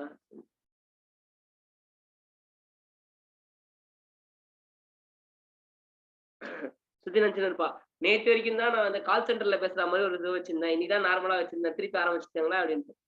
அட்மிட் பண்ண இப்போ சார் ஆயிரமா கேக்குது. சரி ஓகே சரி. ஜஸ்ட் கம் ஆஃப் ஏஜ் தெரியுமா அர்த்தம்? அட்டைன் மெஜாரிட்டின்னு அர்த்தம். வேற மாதிரி புரிஞ்சுக்காதீங்க அத. Next, here the relation between the parties could make it as duty அப்படின்னு அர்த்தம். ஏ வந்து ஃபிடூஷியரி ரிலேஷன்ஷிப் இருக்கான். புரிஞ்சுக்கிட்டியா? பி கிட்ட அப்பா வந்து பொண்ணு கிட்ட உண்மையதான் சொல்லணும். சோ இந்த இடத்துல அவ கேட்கலனா கூட, ஆர்ஸுக்கு லூஸ் பிடிச்சா அவ கேட்கலனா கூட இவன் சொல்லணும். புரிஞ்சுதா? Yes, sir. தர்ஷா படி 25. 25. B says to A, if you do not deny it, I shall assume that. Deny. Okay. If you don't deny it, I shall assume that the horse is sound. A says nothing. Here, A's silence is equivalent to speech. புரியுதா? So silence amounts to fraud ஆனா sometimes yes, when you should have spoken, you have not, then it's a fraud. Example 26. A and B being traders enter into a contract. A has private information of the charge in prices which would have Charge இல்ல change. sorry change in prices. என்ன படிக்கிற? உன் accent எல்லாம் நல்லதா இருக்குது. படி. Sorry sir. Change in prices which could affect B's willingness to proceed with the contract. A is ரொம்ப இம்பார்ட்டன்டான எக்ஸாம்பிள். அதாவது எனக்கு சில விஷயத்தை தெரியுது, ஓகே, அதை நான் மறைச்சிட்டு அவனை ட்ரேட் பண்றேன். அதாவது அடுத்த மாசம் அரிசியோட விலை பீக்கு போகுதுன்னு எனக்கு தெரியுது, பட் நான் வந்து இதை மறைச்சிக்கிட்டு அவன்கிட்ட கான்ட்ராக்ட் என்டர் பண்றேன். இது அவனுக்கு சொல்லணும்னு அவசியமா? இல்ல சார், இதெல்லாம் பிசினஸ் ரகசியம். கரெக்ட், இதெல்லாம் தொழில் ரகசியம். ஏன்டா அவனுக்கு கோடையடி குமார்னு ஏன்டா பேர் வச்சாங்க? அதெல்லாம் சொல்றதுக்கு இல்லை அப்படின்னுவான்ல, அந்த மாதிரி இதெல்லாம் தொழில் ரகசியம், சொல்லணும் அவசியம் இல்லை. பட் இதே ஏன்பா திடீர்னு பல்கா இவ்வளவு அரிசியை பிளாக் பண்ற, அடுத்த மாசம் ஏதாவது ரேட் ஏற போகுதா அப்படின்னு அவன் வாயை விட்டு கேட்டுருந்தான்னு வச்சுக்கோ, அப்போ நீ இன்ஃபர்மேஷன் தெரிஞ்சும் சொல்லாம இருந்தீங்கன்னா அப்ப மாட்டிப்பேன். புரிஞ்சுதா? இதே அவன் மாதிரி எதுவுமே கேட்கலன்னா nothing doing. சரியா? Yes sir. படி. Example 27. H sold to W some pigs which were to his knowledge suffering from fever. The pigs were sold with all faults, and H did not disclose the fact of fever to W. Hence, there was no fraud. இது என்னமா, இது ஒத்துக்கலாமா ஒத்துக்கூடாது? இந்த எக்ஸாம்பிள்ல இது வந்து இந்த hours example மாதிரியே, இதையும் நீ ஸ்டார் போட்டு வச்சுக்கோ. இது அந்த ஹார்ஸ் எக்ஸாம்பிள்லாம் ஸ்டார் போட்டு வச்சுக்கோங்க. Okay sir. பார்க்கும்போது ஏதாவது தப்பு இல்லை அப்படின்னு தோணும். தப்பு இல்லை, அதான் நானும் சொன்னேன் அப்படின்ற மாதிரி இருக்கும் answer.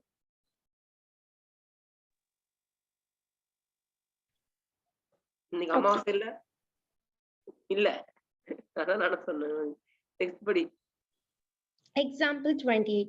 A sells by action to B a horse which A know to be unsound. A says nothing to B about the unsoundness of horse. This is not fraud by A. இது நம்ம already படிச்சதுதான், திருப்பி திருப்பி வருது பத்தியா? Yes sir. 29. படிமா. Example 29. A broker was asked to buy shares for client. He sold his own shares without disclosing this fact. The client was entitled to avoid the contract or affirm it with a right to claim secret. ஒத்துக்கலாம் இருக்கும். Okay sir. அவன் வந்து எனக்காக சில shares நீ வாங்கணும்னு சொல்லியிருக்கான். இவன் வந்து இவன் ஷேர்ஸே அவனுக்கு விற்கிறான், ஆனா அவன்கிட்ட சொல்லல. பிளஸ் அதுல நிறைய ப்ராஃபிட் வேற பண்றான் இவன். படி. Affirm it with a right to claim secret profit made by broker on the transaction, since the relationship between the broker and the client was relationship of utmost good faith. So நீ வந்து profit பண்ணினா அவனோட சம்மதத்தோட profit பண்ணா பிரச்சனை கிடையாது. அவனோட சம்மதம் இல்லாம நீ ப்ராஃபிட் பண்ணினா அவனுக்கு ரெண்டு ஆப்ஷன் இருக்கு. அவன் அந்த ப்ராஃபிட் எக்ஸ்ட்ரா நீ பண்ண ப்ராஃபிட்டை கிளைம் பண்ணலாம், கிளைம் பண்ணாம இருக்கலாம். சோ என்ன சொல்றது, இதெல்லாம் வந்து அந்த ஃபிடூஷியரி ரிலேஷன்ஷிப்ல வந்துடும். குட் ஃபெய்த் ஃபிடூஷியரி ரிலேஷன்ஷிப்ல வரும். அவன் கேட்கணும்னு அவசியம் இல்லை, ஆனா நீ சொல்லியிருக்கணும். புரிஞ்சுதா? Yes sir. அந்த பிக்ல அவன் கேட்டிருக்கணும், ஏன்னா அவன் தேர்ட் பார்ட்டி அவன் கூட கான்ட்ராக்ட் என்டர் பண்றான். அந்த மாதிரி அவனுக்கு உனக்கு எந்த ஃபிடூஷியரி ரிலேஷன்ஷிப்பும் இல்லை. பட் இந்த கேஸ்ல உனக்கு அவனுக்கு ஃபிடூஷியரி ரிலேஷன்ஷிப் இருக்கு. புரிஞ்சுதா? Yes sir. Example 30. A makes a positive statement to B that C will be made that I'm really sorry. A made a positive statement to B that C will be made the director of the company. A makes the statement on information derived not directly from C but from M. B applies for shares on the faith of the statement which turn out to be false. The statement amount to misrepresentation. because the information received second hand did not warrant A to make the positive statement to B. இது ரொம்ப இம்பார்ட்டன்டான ஒரு example, mark பண்ணி வச்சுக்கோங்க. இதுல 2-3 விஷயங்கள். இது வந்துட்டு இந்த நேத்திக்கு எஃப் அதுக்கப்புறம் பின்னு படிச்சோம் தெரியுமா? அந்த பின்லே, ஃபெல்டோஸ் வெர்சஸ் பின்லே தானே அது. ஓகே, ஆமா Yes, sir. அந்த ஃபெல்டோஸ் வெர்சஸ் பின்லேல அந்த ஒரு கன்ஃபியூஷன் இருந்துச்சு. ஐ திங்க் நேத்திக்கு நான் வந்து பசி மயக்கத்துல கொஞ்சம் சொதப்பிட்டேன்னு நினைக்கிறேன் அந்த எக்ஸாம்பிள. சோ அப்புறம் ஓவியாவோ யாரோ கேட்டிருக்காங்க, ரஜிதாவோ ஓவியாவோ யாரோ ரக்ஷா. ரக்ஷா கேட்டிருக்கா. அதை நான் எக்ஸ்பிளைன் பண்ணிட்டேன், அதுக்கப்புறம் தெளிவா எக்ஸ்பிளைன் பண்ணிட்டேன். ஸோ அதுல வந்துட்டு அதுல அதான் நான் சொல்றேன், எப்பயுமே இந்த எக்ஸாம்பிள் பேர்லயே ஆல்பபெட் இருந்ததுன்னா அது அப்படி ஞாபகம் வச்சுக்க தேவையில்லை, நம்ம சாதாரணமா ஞாபகம் வச்சுக்கலாம். மாமா, அதுக்கப்புறம் நெஃப்யூனா மருமகன் தானே, அக்கா பையன் தானே சொல்லுவாங்க, மாமா மருமகன் வச்சுக்கோங்க. ஸோ மாமா மரும 2 பேரும் ஒரு கான்ட்ராக்ட் என்டர் பண்றாங்க.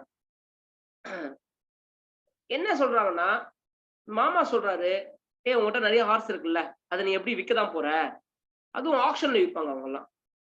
ஓகே, நீ விற்க போற, அதுல எனக்கு ஒரு ஹார்ஸ், எனக்கு அந்த ஹார்ஸ் பர்டிகுலர் ஹார்ஸ் வேணும் அப்படின்னு சொல்றாரு.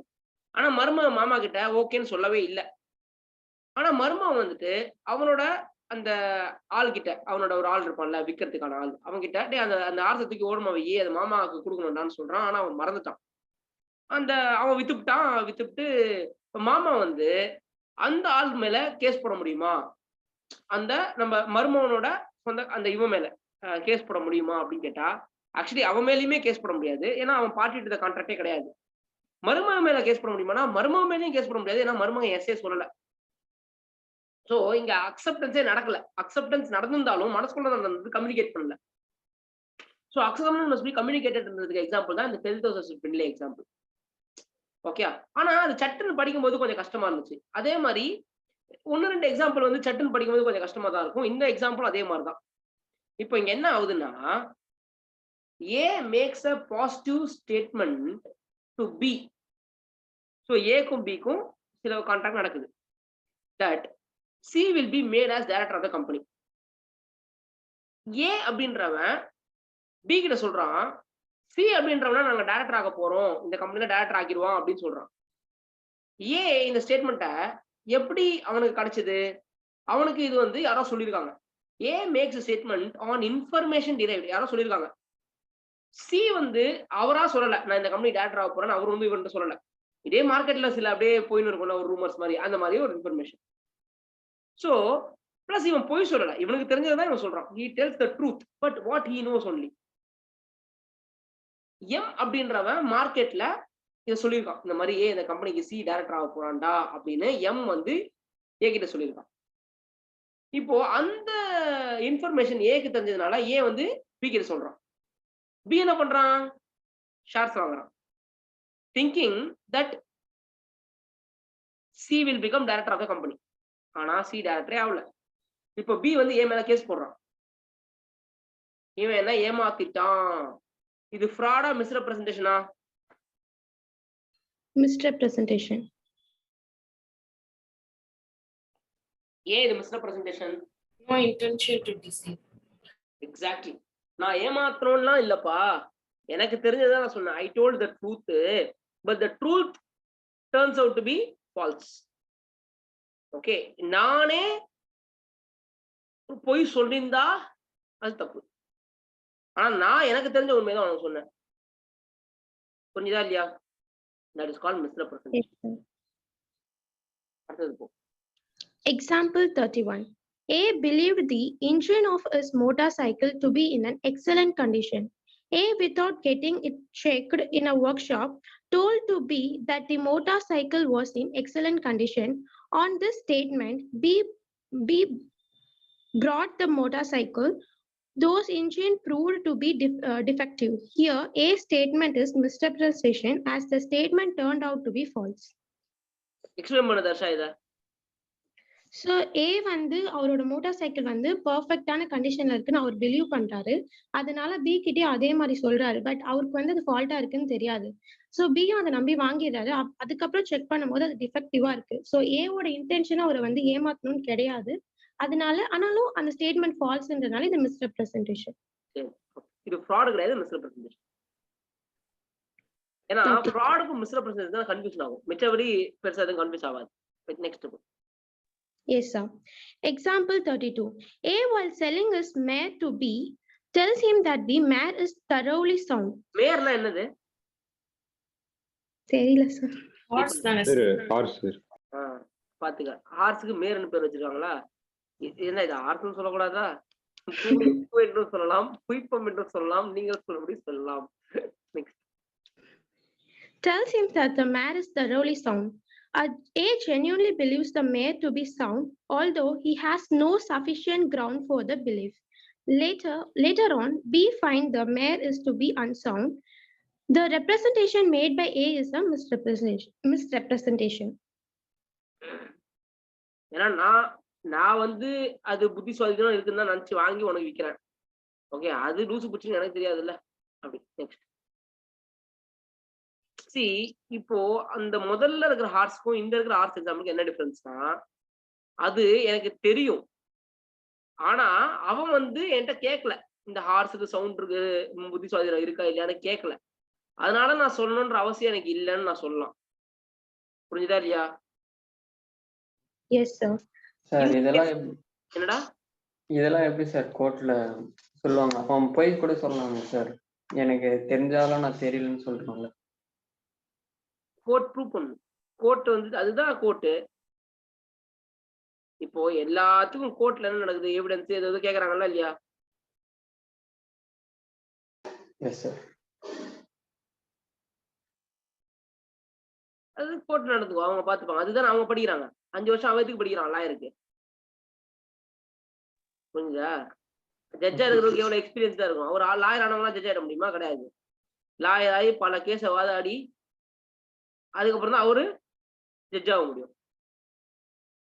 ஸோ சாதாரண விஷயம் கிடையாது. அவங்க அது பார்த்துப்பாங்க. இந்த மாதிரி எவ்வளவு கேஸ் அவங்க பார்த்துருப்பாங்க. எவ்வளவு மொல்ல மாதிரி எவ்வளவு தெல்ல மாதிரி அவங்க பார்த்துருப்பாங்க.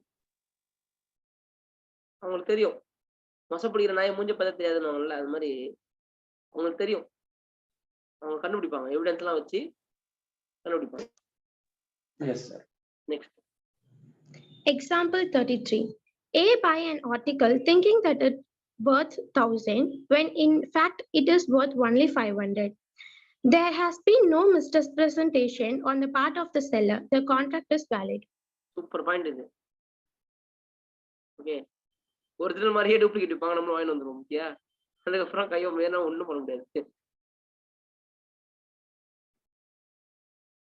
அப்புறம் Example 34.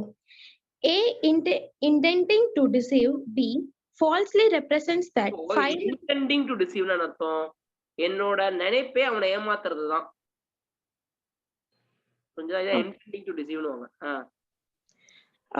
falsely represents that 500 mont of indigo are made annually at A's factory and thereby அது இண்டிகோனா என்னன்னு பாரு, ஏதோ ஒரு பொருள் நினைக்கிறேன் இண்டிகோன்றது.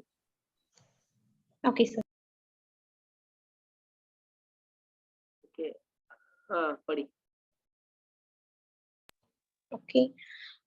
Indigo are made annually at A's factory and thereby induce B to buy the factory. The contract is voidable at the point of P. This is because when the consent to an agreement is caused by coercion, fraud or misrepresentation, the agreement is a contract voidable at the opinion of the party whose consent was நீ ஆப்ஷனை first படிக்கும்போது வேற ஏதோ சொன்ன, இப்ப படிக்கும்போது வேற ஏதோ சொல்ற. voidable at the option of B ன்னு சொல்லும்போதும் அந்த ஆப்ஷனை வேற மாதிரி சொன்னேன். இப்போ வந்து ஆப்ஷன் ஆஃப் த பார்ட்டின்னு சொல்லும்போது ஒப்பீனியன் ஆஃப் த பார்ட்டின்ற. உனக்கு ஆப்ஷன்ன்ற வார்த்தை வாயில வரலையா? option. அந்த வார்த்தை என் வாயில எப்படி சார் சொல்லுவேன்? படி, என்ன சொல்றாங்க இதுல சொல்லு. இங்க வந்து ஏவோட இன்டென்ஷனே B ஏமாத்துறதா இருக்குது. அவங்க ஃபேக்டரியில வந்து 500 இண்டிகோ வந்து ப்ரொடியூஸ் பண்ணுவாங்கன்னு சொல்லி Bக்கு வந்து வித்துட்டாங்க. ஆனா இது வந்து ஒரு ஃபால்ஸ் அந்த மாதிரி சொல்றாங்க. இது வந்து ஒரு பொய்யான ஸ்டேட்மெண்ட். அதனால சின்ஸ் இது வந்து கோயஷன், ஃப்ராட் இல்ல மிஸ்ரெப்ரசன்டேஷன் கீழே வருதுனால B ஓட ஆப்ஷன் வந்து பார்த்தா அது அவர் வந்து அதை வாய்டபிளா கன்சிடர் பண்ணி வாய்டாவும் மாத்தலாம் வேலிடாவும் இதே கேஸ்ல நான் இன்னொரு மாதிரி சொல்றேன். அதாவது பி கிட்ட நீங்க வேணா செக் பண்ணிக்கிங்க அப்படின்லாம் சொல்றாங்க. ஓகே, பிக்கு எல்லா ஆப்ஷனும் கொடுக்குறாங்க. அதுல 500 இண்டிகோ மேனுஃபேக்சர் பண்ண முடியுமான்னு செக் பண்றதுக்கு. ஆனா பி வந்து செக் பண்ணாம அந்த ஃபேக்டரியை வாங்கிட்டாரு. ஆனா அதுல 400 இண்டிகோ தான் மேனுஃபேக்சர் பண்ண முடியுது. இப்போ பி ஏ மேல கேஸ் போட முடியுமா? முடியாது சார். ஜெகதீஷ், நீ என்ன சொன்னீங்க? என்ன சொன்ன? போட முடியாது. போட முடியாது. ஏன்? ஏன்னா அவரு படிச்சுட்டு கான்ட்ராக்ட் போடுறாங்க. படிச்சுட்டு கான்ட்ராக்ட் போடுறாங்களா? அப்படி இல்லடா, செக் பண்ணிட்டு சார் ஆஹா செக் சார், பண்ண சொன்னாருல்ல சார். செக் பண்ணிட்டு கான்ட்ராக்ட் போடுறாங்க. ஐ திங்க் அந்த பாயிண்ட் தான் இந்த பாயிண்ட் நினைக்கிறேன். 35 எக்ஸாம்பிள் படி. Example 35. A by a misrepresentation leads B to believe erroneously that 750 tons of sugar is produced per annum at the factory of A. B examines the account of the factory, which should have disclosed it if originally diligence has been exercised by B that only 500 tons had been produced. Thereafter, B purchased the factory. In the circumstance, B can't repudiate the contract on the ground of A's misrepresentation. புரிஞ்சுதா? அது 750 ton produce பண்ண முடியும்னு சொல்றாங்க. ஆனா sale அக்கௌண்ட்ஸ்ல purchase அக்கௌண்ட்ஸ்ல கிளியரா பார்த்தாலே தெரியுது 500 tons தான் அவங்க ப்ரொடியூஸ் பண்ணிருக்காங்கன்னு. ஓகே, அதுக்கப்புறமா அதை வாங்கினா அதுக்கப்புறம் என்ன சொல்றது? அவனதான் லூசன்ஸ் பண்ணணும், அவனதான் நொந்து பண்ணணும். புரியுதா இல்லையா? ஏண்டா சில அப்பா அம்மா எல்லாம் இருக்காங்க, பையன் 40%, 45%, 50% தான் வாங்கினான்னு தெரிஞ்சும் அவன் கேட்டான்றதுக்காக ஒரு பெரிய படிப்புக்கு படிக்க வைப்பாங்க செலவு பண்ணி. அது எப்படி அவன் பாஸ் பண்ணுவான்? அப்புறம் புலம்பு வருது, ஐயோ இவ்வளவு காசு செலவு பண்ணி படிக்க வச்சுனே ஃபெயில் ஆயிட்டேன்ட்டு. புரிஞ்சுதா? தெரியும் இது தேராதுன்ட்டு, இருந்தாலும் பெரிய காசு செலவு பண்ணலையா? இந்த மாதிரிதான். Sir one doubt sir. என்னடா சார் இந்த எக்ஸாம்பிள் 35 சார், அந்த பர்ச்சேஸ் அக்கௌண்ட்ஸ் அந்த அடுத்த கம்பெனியோட பர்ச்சேஸ் அக்கௌண்ட்ஸ் எல்லாம் நம்ம பார்க்க முடியுமா சார்? அது நமக்கு காமிப்பாங்க வாங்கினா டியூ டிலிஜென்ஸ் பண்ணுவடா. ஓகே சரி, ஒரு கம்பெனியே நீ வேலைக்கு வாங்குறன்னு வச்சுக்கோ, கண்ண முடியும் வாங்குவியா? அவங்களோட ஃபினான்ஷியல் ஸ்டேட்மெண்ட்ஸ் அக்கௌண்ட்ஸ் எல்லாம் பார்க்காம வாங்குவா? இல்லைங்க சார், கண்டிப்பா பார்ப்பேன் சார். வீடு ஆனா அது ஒரு வீடு வாங்க போறீங்க, யாரு பர்ச்சேஸ் சொல்றேன் கேளு. ஒரு வீடு போறீங்கன்னா லீகல் ஒப்பீனியன் பாத்தீங்களா? Yes sir. அப்ப அது லீகல் ஒப்பீனியன்ல ஏதாவது வில்லங்க இருக்கா இல்லையா செக் பண்ணுவீங்களா மாட்டீங்களா? Yes sir, yes sir. வாங்கணும்னா செக் பண்ணுவோமா? தேவை இன்டெலிஜென்ஸ் இருந்தாலும் வாங்குறான். Yes sir. இப்போ ஒண்ணும் இல்ல, ஒரு லேண்ட் விற்கிறாங்க உனக்கு. Yes sir. அது விற்கிறவங்க 4-5 எக்ஸ்ட்ரா பிட்டு தான் சேர்த்து போடுவாங்க, பிட்டு பிட்டா போடுவாங்க. அப்படியே நம்ப கூடாது. நீ செக் பண்ணணும்ல, ஆப்ஷன் கொடுக்குறாங்களா உனக்கு செக் பண்றதுக்கு. நீ நான் லீகல் ஒப்பீனியனை கேட்ப, அங்க பாப்ப வேல்யூ வர கூப்பிடுவ. இவங்க சொல்லுவாங்க இந்த லேண்டு பல கோடி ரூபா ஒருத்தான லேண்டு, உங்களுக்காக சீப்பா தரணுவாங்க. நீ பேன் நம்பினா உன்னை யார் லீகல் டியூ டிலிஜென்ஸ் போக கூடாதுன்னு சொன்னது? உன்னை யார் வந்து ஒரு வேல்யூ ரேட்ட போக கூடாதுன்னு சொன்னது? போ வேல்யூ ரேட்ட போ, லீகல் டியூ டிலிஜென்ஸ் போ. புரிஞ்சுதா? சரி, okay sir. Thank you sir. வீடு விற்பாங்க, வீடு விற்றதுக்கு அப்புறம் நீ வாங்கிடுவ. வாங்கினதுக்கு அப்புறம் ஒழுகும், அந்த செவுத்துல அப்படியே தண்ணியா கசியும். பார்த்திருக்கியா சில வீடுலாம்? Yes sir. நிறைய வீட்டுல செவுத்துல அப்படியே மழை வந்ததுன்னா தண்ணி கசியும் செவுத்துல. நீங்க கரெக்டா பண்ணிருக்க மாட்டாங்க. என்ன பண்ண முடியும்? நீ செக் பண்ணி தான் வாங்கிருக்கணும்.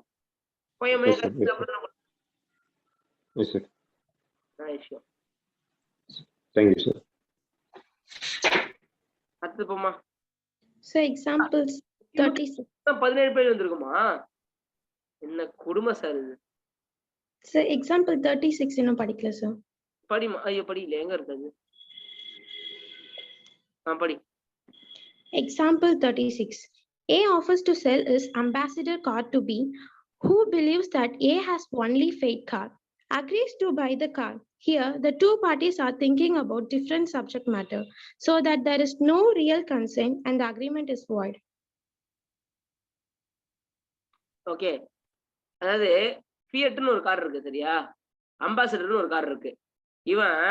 இவனோட மனசுல இவனோட அம்பாசிடர் கார் தான் விற்கிறேன்னு நினைச்சுன்னு இருக்கான். அவன் நினைச்சிருக்கான் இவன்கிட்ட ஃபியட் கார் இருக்குது அதுதான் விற்க போறான்னு நினைச்சுன்னு இருக்கான். ஸோ ரெண்டு பேருமே சம்மந்தம் இல்லாத ஒரு விஷயத்தை பத்தி பேசிட்டு இருக்காங்க. புரிஞ்சுதா? Yes, sir. இது பேர் என்னது? மிஸ்டேக்னு பேரு. இவன் போய் சொல்லல, இவன்கிட்ட இருக்கிறது அம்பாசிடர் கார், இவன் விற்க போறது அம்பாசிடர் கார் தான். இவன் மனசுல தெளிவா இருக்குது அம்பாசிடர் கார் தான் விற்க போறேன்ட்டு. அவன் நினைச்சுன்னு இருக்கான். ஒரு தடவை என்ன ஆச்சுன்னா, இவன் வேற ஒருத்தனோட ஃபியட் கார்ல வந்திருக்கான்.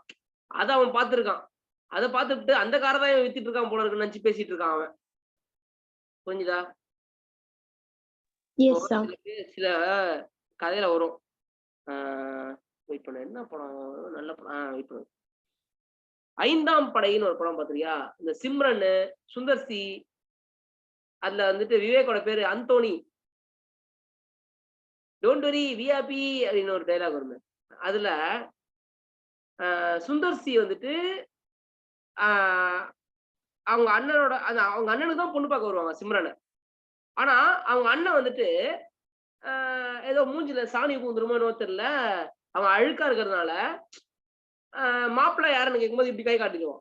ஸோ சுந்தர்சிய வந்துட்டு சிம்ரன் வந்துட்டு மாப்பிள்ளை நினைச்சிடுவான். அவங்களுக்கு தெரியும் மாப்பிள்ளை வந்துட்டு அவங்கதான் சொல்லிட்டு, பட் சிம்ரனோட மனசுல மாப்பிள்ளை அவங்க தான் நினைச்சுப்பான். ஸோ அங்க வந்துட்டு மாறிடும். அது mistake of fact. So she could have avoided the conflict அப்படின்னு அர்த்தம். மேரேஜ் அவன் கேன்சல் பண்ணிருக்கலாம். ஏன்னா அவன் மனசுல நினைச்சது சுந்தர்சியை தான் நான் வந்து என்னோட புருஷனா நினைச்சிருப்பேன், என்னதான் கல்யாணம் பண்ணி போறேன்னு நினைச்சிருப்பேன்னுவா. பட் அவங்களுக்கு அவங்க வீட்டுக்காரங்களுக்கு இவதான் வந்து அப்படின்னு தெரிஞ்சிடும்ல. புரிஞ்சு நான் சொல்றது? ஸோ இந்த மாதிரி நிறைய பேர் இப்படி மிஸ்ரெப்ரசன்ட் பண்ணிடுவாங்க. சாரி, மிஸ்டேக் ஆயிடும். மிஸ்ரெப்ரசன்ட் இல்ல, மிஸ்டேக். இவங்க வந்து ஒருத்தர் பத்தி பேசிட்டு இருப்பாங்க, அவங்க வந்து இன்னொருத்தரை பத்தி பேசிட்டு இருப்பாங்க. சில வீட்டுல தங்கச்சியை கல்யாணம் பண்ணிக்கிறதுக்கு அக்காவை கல்யாணம் பண்ணி தங்கச்சிக்கு பார்த்திருப்பாங்க, அவதான் கல்யாணம் பண்ணி நினைச்சிருப்பாங்க. கடைசியில இவ இல்ல அவன்னுவாங்க. அதான் மிஸ்டேக் ஆஃப் ஃபேக்ட். புரிஞ்சுதா? Yes, sir. இதுவே வந்து ஃபர்ஸ்ட் யூனிட்ல ஃப்ரீ கன்சென்ட்டும் இதே மாதிரி தான் சார் இருக்கு. எக்ஸாம்பிள்ல யார் பேசுறது இப்போ? கனிஷா. பயந்துட்டேன் ஒரு செகண்ட். என்னம்மா? ஏன் சார்? இல்ல அதோ திடீர்னு கொடாடி சண்டையில யாரோ போட்டி போடுற மாதிரி ஆயிடுச்சு. சார் ஒண்ணும் இல்ல, சொல்லு. ஃப்ரீ கன்சென்ட்லயும் எக்ஸாம்பிள் இதே மாதிரி தான் சார் இருக்கு. ஆமாமா, இதே ஃப்ரீ கன்சென்ட்லயே தான். ஏன்னா இதெல்லாம் எலிமெண்ட்ஸ் ஆஃப் தி கான்ட்ராக்ட் தானே. அப்ப இது மிஸ்டேக் ஆஃப் ஃபேக்ட்னு எழுதணுமா இல்ல ஃப்ரீ கன்சென்ட் எழுதணுமா சார்? மிஸ்டேக் ஆஃப் ஃபேக்ட் தான், ஃப்ரீ கன்சென்ட் இல்லன்றது. Okay sir. Mistake of fact, free consent, consensus ad idem, மூணு வார்த்தையும் எழுதலாம். No certainty of meaning. Okay sir. அடுத்தது Example 37. A, B, and C enter into an agreement for the division among them of gains acquired or to be acquired by them by fraud. The agreement is void as its subject was acquisition of gain by fraud is unlawful. சரி, இது திருட்டுத்தனத்தை போட்டி போடுறது கூடாது, தப்பு. அப்புறம் Example 38. A promised to B to abandon a prosecution which he had instituted against B for robbery, and B promised in lieu thereof to restore the value of the property robbed. The agreement is void as its subject, namely the stifling of prosecution is unlawful. Stifling of prosecution. இப்போ நான் உன் மேல போட்ட கேஸை வாபஸ் பண்ணிடுறேன், நீ என்கிட்ட திருடின பொருளை எனக்கு திருப்பி குத்துரு அப்படின்னு ஒரு கான்ட்ராக்ட் என்டர் பண்றாங்க. கேஸ் போட்டதுக்கு அப்புறம் இந்த கேஸ் வந்து இந்த மாதிரி வித்ட்ரா பண்றது வாய்டு, இந்த மாதிரி ஒரு agreement void. Okay, sir.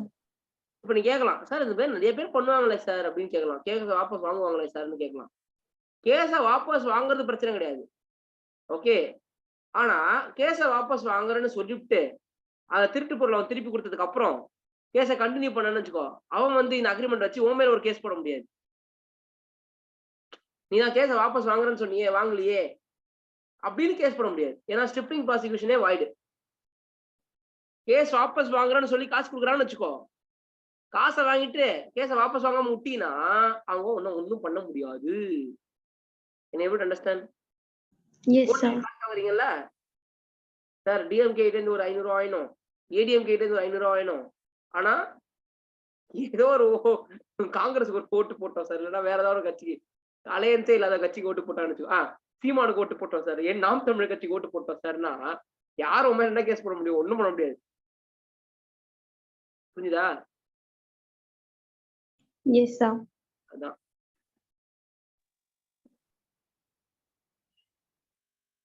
Example 39. A promised to obtain for B an employment in the public service and B promises in return to pay 1 lakh to A. The agreement is void. The consideration being opposed to public policy is unlawful. இது நான் already சொல்லிட்டேன். இதே மாதிரி example சொன்னேன் நான். Next. Example 40. A license to cut grass in given to example. இத mark பண்ணி வெச்சுக்கோ. Okay, sir. A license to cut grass in given to X by the Forest Department under the Forest Act. One of the term of license is that the license should not assign its interest under the license without the permission of the forest officer. Licensee should not assign its interest. அப்படின்னா யாருக்கு licence கொடுத்திருக்காங்களோ அவங்க sub contract விட கூடாது. Yes, sir. And a fine is prescribed for a breach of this condition. But the observance of the condition of the license is not obligatory under the Forest Act. If A is breach of the condition, agrees to assign his interest under the license to B, that agreement will be valid. Here, the assignment is not prohibited by law.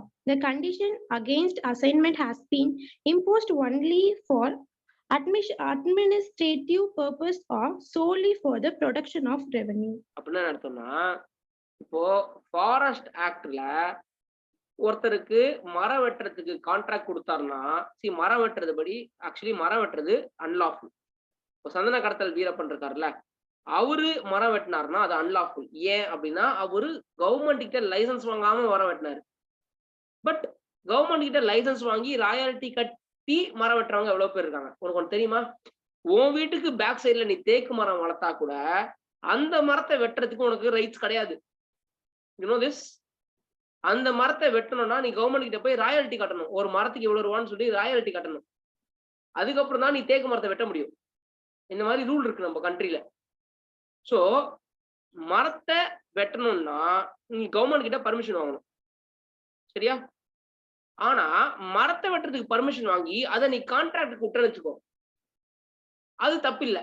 அந்த லா படி அது தப்பு கிடையாது. ஆனா government வந்துட்டு ஒரு agreement போடுது, அந்த லால இல்லாத ஒரு கிளாஸ் இன்ட்ரோடியூஸ் பண்ற அந்த அக்ரிமெண்ட்ல இந்த மாதிரி நான் உனக்கு லைசன்ஸ் கொடுக்குறேன் மரத்தை வெட்டுறதுக்கு, நீ தான் வெட்டணும், அது நீ சப்கான்ட்ராக்ட் விடக்கூடாதுன்னு சொல்லி அந்த அக்ரிமெண்ட்ல இருக்குது.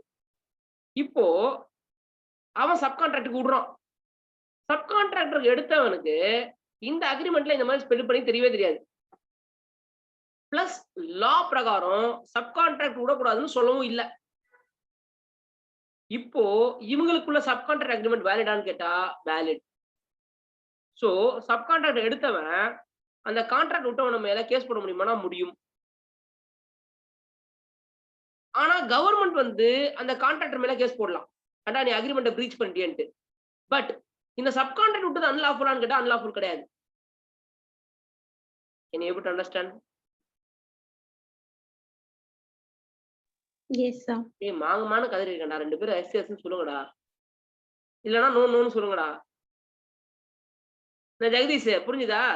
சார் சப் கான்ட்ராக்டே விடக்கூடாதுன்னு சொல்லும்போது அவர் விட்டாரு, அது எப்படி சார் வேலை? ஆமாண்டா, சப் கான்ட்ராக்ட் விடக்கூடாதுன்னு சொன்னது breach of contract made between government and the contractor. But sub contract is not unlawful. இப்போ டேய் சுத்தி வீட்டுல போய் கொள்ளடி நம்ம ரெண்டு பேரும் பங்கு போட்டுக்கலாம்னு சொல்றது அன்லாஃபுல். நானும் நீ ஒரு கான்ட்ராக்ட் என்டர் பண்றோம்ல, அது அன்லாஃபுல். ஆனா கான்ட்ராக்டர் சப் கான்ட்ராக்டருக்கு கான்ட்ராக்ட் போட்டான் பாரு, அது அன்லாஃபுல்லா? இல்ல, அன்லாஃபுல் கிடையாது. அது எப்படி அன்லாஃபுல்னு சொல்லுவ? லா கண்ணோட்டத்துல தப்பா? இப்போ ஒண்ணும் இல்லடா, வீடு கட்டுறதுக்கு மெயின் கவர்மெண்ட் வந்து எவ்வளவோ இந்த டிஎன்ஹெச்பி தமிழ்நாடு ஹவுசிங் போர்ட்ல வீடு கட்ட சொல்லுது, மெயினா ஒரு கான்ட்ராக்டர் கொடுப்பாங்க.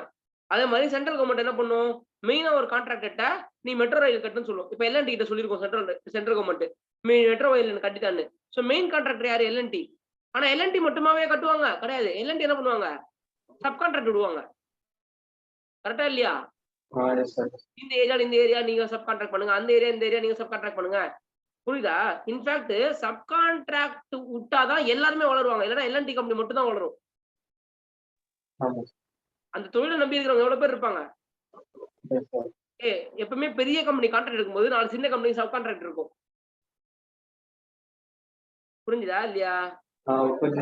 சப் கான்ட்ராக்ட் விடுறது வேலிடா வேலிட் இல்லையா? சப் கான்ட்ராக்ட் விடுறது வேலிட் தான். பட் இந்த இடத்துல கவர்மெண்ட் சப் கான்ட்ராக்ட் விடக்கூடாதுன்னு சொல்லி இருக்குது.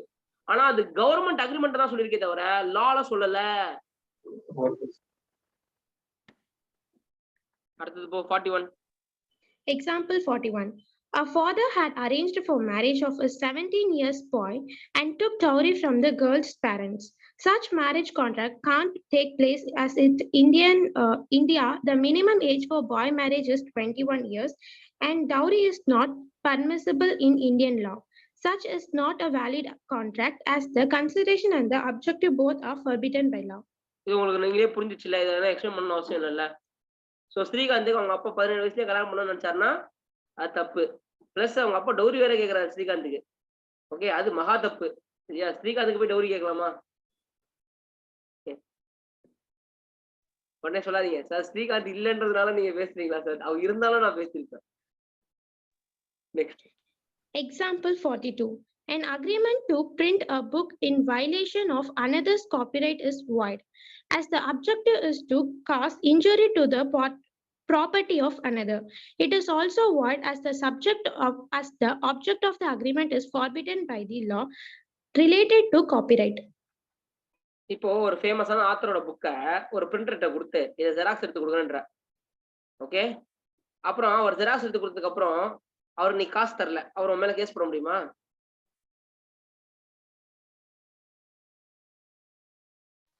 முடியும் சார். முடியவே முடியாது. Stupid fellow. அது காப்பிரைட்டட் கண்டென்ட், அதெல்லாம் ஜெராக்ஸ்ல எடுக்க கூடாது. அப்படியா? ஆமா. Okay sir. தெரியுமா உனக்கு? Copyrighted content you should not copy it. அவர் எழுதின புக் தானே சார் அவர் ஜெராக்ஸ் எடுக்க போறாரு. ஆமா, ஃபேமஸான ஆத்தர் புக்க நீ என்ன பண்ற? உன் ஃப்ரெண்ட் வாங்கியிருக்கான் காசு கொடுத்து 1000 ரூபாய்க்கு.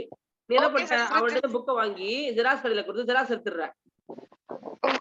ஆனா அந்த காப்பிக்கு நீ ஜெராக்ஸ் கடைக்காரன்னு காசு தரல. ஓகே சார், புரியுதா? Yes sir. அதான், ஏன்னா இது ஃபர்பிடன் பை லா. சோ எல்லாத்தையும் ஜெராக்ஸ் எடுக்க கூடாது, புரிஞ்சுக்குங்க. Okay sir.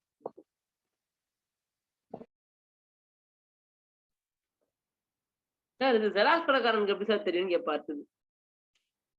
சார் ஜெராக்ஸ் கடைக்காரனுக்கு தெரிஞ்சிருக்கணும் சார். தெரிஞ்சிருக்கணும். எக்ஸாக்ட்லி. உன் ஆதார் கார்டை நீ ஜெராக்ஸ் எடுத்தா பிரச்சனை கிடையாது. உன் பேன் கார்டு எடுத்தா பிரச்சனை கிடையாது. மத்தவங்க எடுக்க கூடாதா சார்? ஆமா. Okay sir. இந்த இரும்பு திரை படம் பாத்திருக்கியா? அந்த ஜெராக்ஸ் கடைக்காரனால என்னெல்லாம் படம் அப்படின்னு காட்டியிருப்பாங்க. பாத்திருக்கேன் சார். நிறைய படம் பாங்கம்மா, அப்பதான் மூளைலாம் வளரும். ஆனா இந்த படிப்பு நேரத்துல படம் பார்க்க கூடாது. நீங்க நாளைக்கு டெஸ்ட் சொல்லிருக்கீங்களே சார். மத சொல்றேன்ல, படிப்பு நேரத்துல படம் பார்க்க கூடாது. தண்டத்துக்கு ஏதோ வீடியோ பார்த்துன்னு இருப்பீங்கல்ல, how to okay how to வெந்நீர் காய்ச்சுவது எப்படின்னு அந்த மாதிரிலாம் வீடியோ பார்ப்பீங்கல்ல. Yes sir. தண்ணீரை சுட வைப்பது எப்படி ஒரு யூடியூப் சேனல்ல ஏதோ ஒரு சமையல் சொல்லி கொடுத்துருக்காங்க ஃபுல்லா. அது வீட்டுல பண்ணி பார்த்தாங்க, வரவே இல்லை. ஏன்னா அந்த யூடியூப் சேனல்ல அடுப்பை பத்த வைக்கும்ன்ற வார்த்தை சொல்லாம விட்டாங்க. அடுப்பை பத்தவே இல்லை. அது மாதிரி நான் வீட்டுல பாப்கார்ன் பண்ணேன். அதுவும் சுகர் இது கேரமல் பாப்கார்ன் பண்ணேன். அதுல அவ வந்து காய்ச்சணும் ஊத்தணும்னு சொல்ல தவிர அதை எப்படி எடுக்கணும்னு சொல்ல மறந்துட்டான். நானும் எடுத்து ஊத்திட்டு அழகா சூப்பரா கேரமல் பாப்கார்ன் மாதிரியே இருந்துச்சு, பாக்குறதுக்கு செம்மையா இருந்துச்சு. வாயில வச்சா கசப்பு தாங்கல. என்ன பண்ணிட்டேன், கொஞ்சம் எக்ஸ்ட்ராவா சூடு பண்ணிட்டேன் சர்க்கரையை எக்ஸ்ட்ரா சூடு பண்ணா கசக்குன்னு எனக்கு அன்னிதான் சத்தியமா தெரியும். அது வரைக்கும் தெரியாது. ஐயோ என்ன கசப்பு, வாயில வைக்க முடியல. அப்புறம் எங்க அம்மா, ஐயோ இதை யாராவது தின்னா செத்து போயிடுவாங்க, மண்ணை போட்டு புதைச்சிருன்னு சொல்லி நாய்க்கு போட்டா நாய் செத்துரும், மண்ணை போட்டு புதைச்சிரு அப்படின்னா.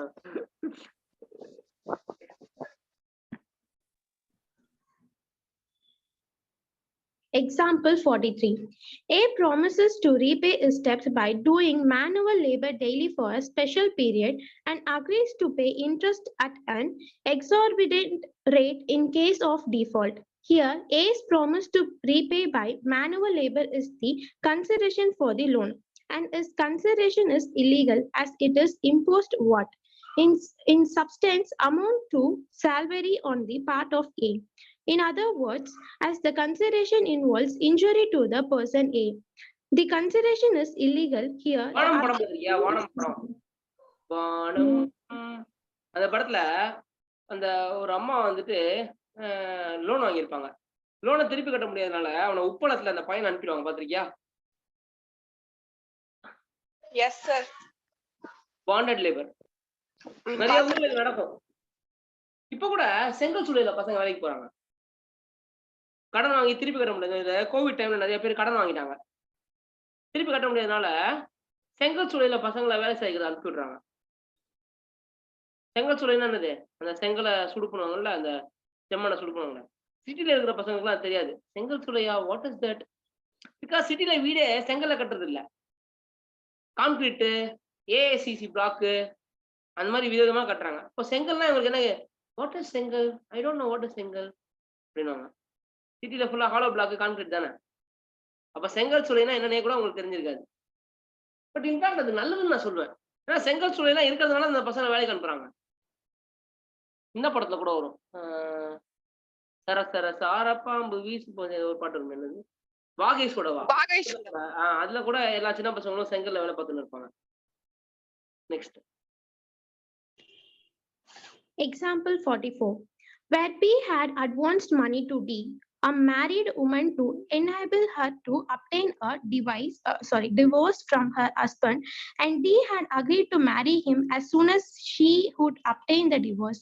It was held that P was not entitled to recover the amount, since the agreement had for its object the divorce of D from her husband, and the promise of marriage given under the circumstance were against good morals.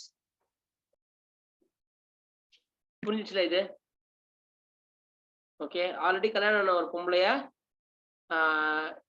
புருஷன் ஓடி வந்துரு, அதுக்கப்புறம் நம்ம கல்யாணம் பண்ணிக்கலாம்னு காசு கொடுத்து டிவோர்ஸ்லாம் எடுக்க சொன்னு வச்சுக்கோ, வைரடி அப்படின்ற மாதிரி. நெக்ஸ்ட். Example 48.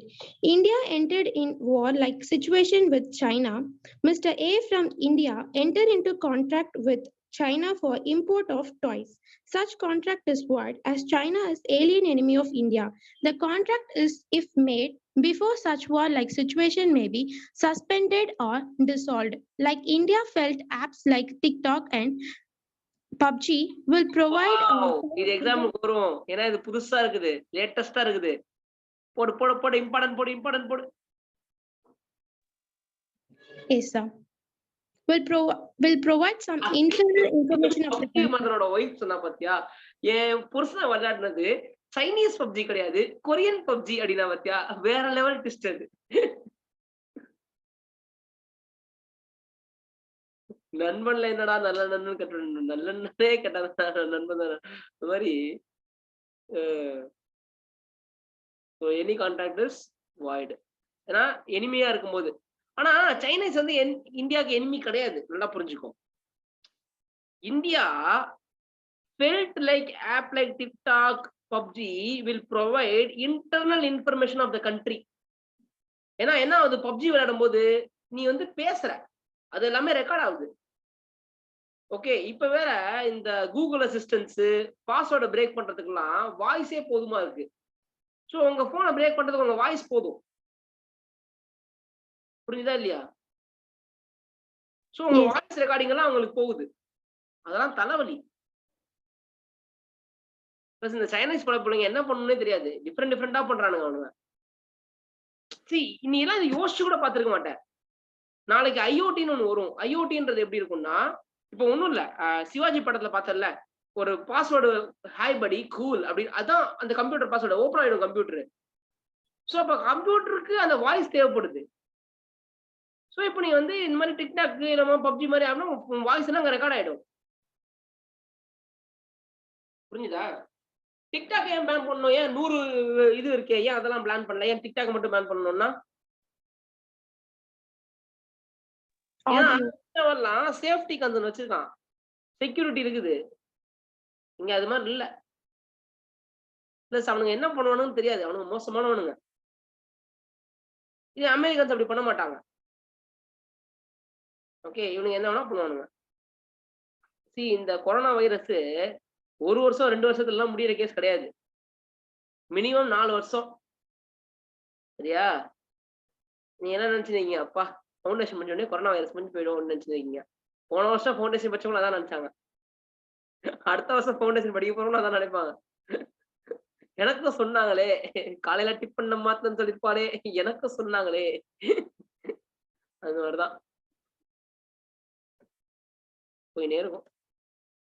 சரி, இந்த கேஸ்ல இந்தியாவுக்கும் சைனாக்கும் வார் நடந்தா மட்டும்தான் அவங்கள்ட்ட இருந்து இம்போர்ட் பண்றது தப்பு, மற்றபடி அது தப்பு கிடையாது. அதே மாதிரி இந்தியால சில ஆப்பை பேன் பண்றாங்கன்னு வச்சுக்கோ, அந்த ஆப் நீ இப்போ சைனீஸ் நிறைய ஆப் இருக்குது சரியா, அந்த ஆப் மட்டும் தான் இல்ல. ஃபார் எக்ஸாம்பிள் ஜொமேட்டோன்றது என்னது? ஜொமேட்டோ வந்துனே இருக்குமே, 5 நிமிஷம் யூடியூப் பார்த்தா ஜொமேட்டோன்னு food delivery app sir. Food delivery app. எல்லாரும் யூஸ் பண்ணிருப்பீங்களா ஜொமேட்டோ ஒரு தடவையாவது? அதெல்லாம் சைனீஸ் பேஸ்ட் ஆப் தான். அதை ஓன் பண்றது ஜாக்மா ஆண்ட் குரூப்னு சொல்லிட்டு. அதெல்லாம் பேன் பண்ணலையே. டிக்டாக்கோட ஓனர் யாரு? ஏதோ டான்ஸ், என்ன டான்ஸ்? என் டான்ஸா? Who is the owner of TikTok? சட்டன அடி கூகுள்ல 2 செகண்ட் வர வேணாமா? ஏதோ டான்ஸ், பைட் டான்சர். பிட் டான்ஸா இருக்கு. ByteDance. அதான் அந்த கம்பெனி. அது அவன் தான் பேன் பண்றாங்க. அலிபாபா கம்பெனி பேன் பண்ணலையே, அலி எக்ஸ்பிரஸ் பேன் பண்ணலையே. புரியுதா? நிறைய சைனீஸ் கம்பெனி இருக்குது, அதெல்லாம் ஒன்றும் பேன் பண்ணல. ஓகே, அடுத்தது Example 46. A offers B 2000 if he sues C for a case which they could have settled mutually under the provision of law just to annoy C. Such agreement is maintenance agreement. என்னது இது? Maintenance and champerty is valid in law in India.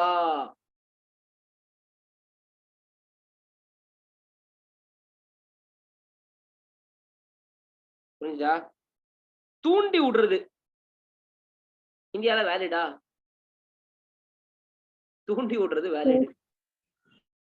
இப்போ ஜெகதீஷ் வந்து ஜெகநாதன் அஷ்டான் பொலியுன்னு விட்டான் கண்ணத்திலேயே. ஆனா ஜெகநாதன் கண்ணு கை வச்சுக்கிறான்டா. Okay, இப்போ ஜெகநாதன் வந்து இப்ப ஜெகதீஷ் மேல கேஸ் போடலாம். நான் என்ன சொல்றேன், எனக்கு ஜெகதீஷ் மேல ஏற்கனவே காண்டு. இப்ப நான் ஜெகநாதன் காசு கொடுத்து டேய் இப்ப அவன் மேல கேஸ் போடுறான் அப்படின்னு சொல்றேன். புரிஞ்சுதா? இது வேலிடா? No, sir. இந்தியால அது வேலிட். இந்தியால மெயின்டெனன்ஸ் அண்ட் சாம்பர்ட்டி இஸ் வேலிட். அடுத்த பாயிண்ட் சாம்பர்ட்டி இருக்கு பாரு, படி அந்த 48ல செகண்ட் பாயிண்ட் சாம்பர்ட்டி இருக்கு பாரு. Champerty is an agreement in which a person agrees to assign another in assist another in litigation in exchange of a promise to hand over a portion of the proceeds of an action. அப்படின்னா அர்த்தம், டேய் ஜெகதீஷ் ஜெகநாதனு நான் இப்போ உனக்கு 2000 தரேன், நீ என்ன பண்ணு ஜெகதீஷ் மேல கேஸ் போடு, 10,000 கிளைம் பண்ணு, 5,000 உனக்கு 5,000 எனக்கு. புரிஞ்சுதா? அப்படின்னு சொன்னா அது பேர் என்னது? சாம்பர்ட்டி. மெயின்டெனன்ஸ்னா என்னது?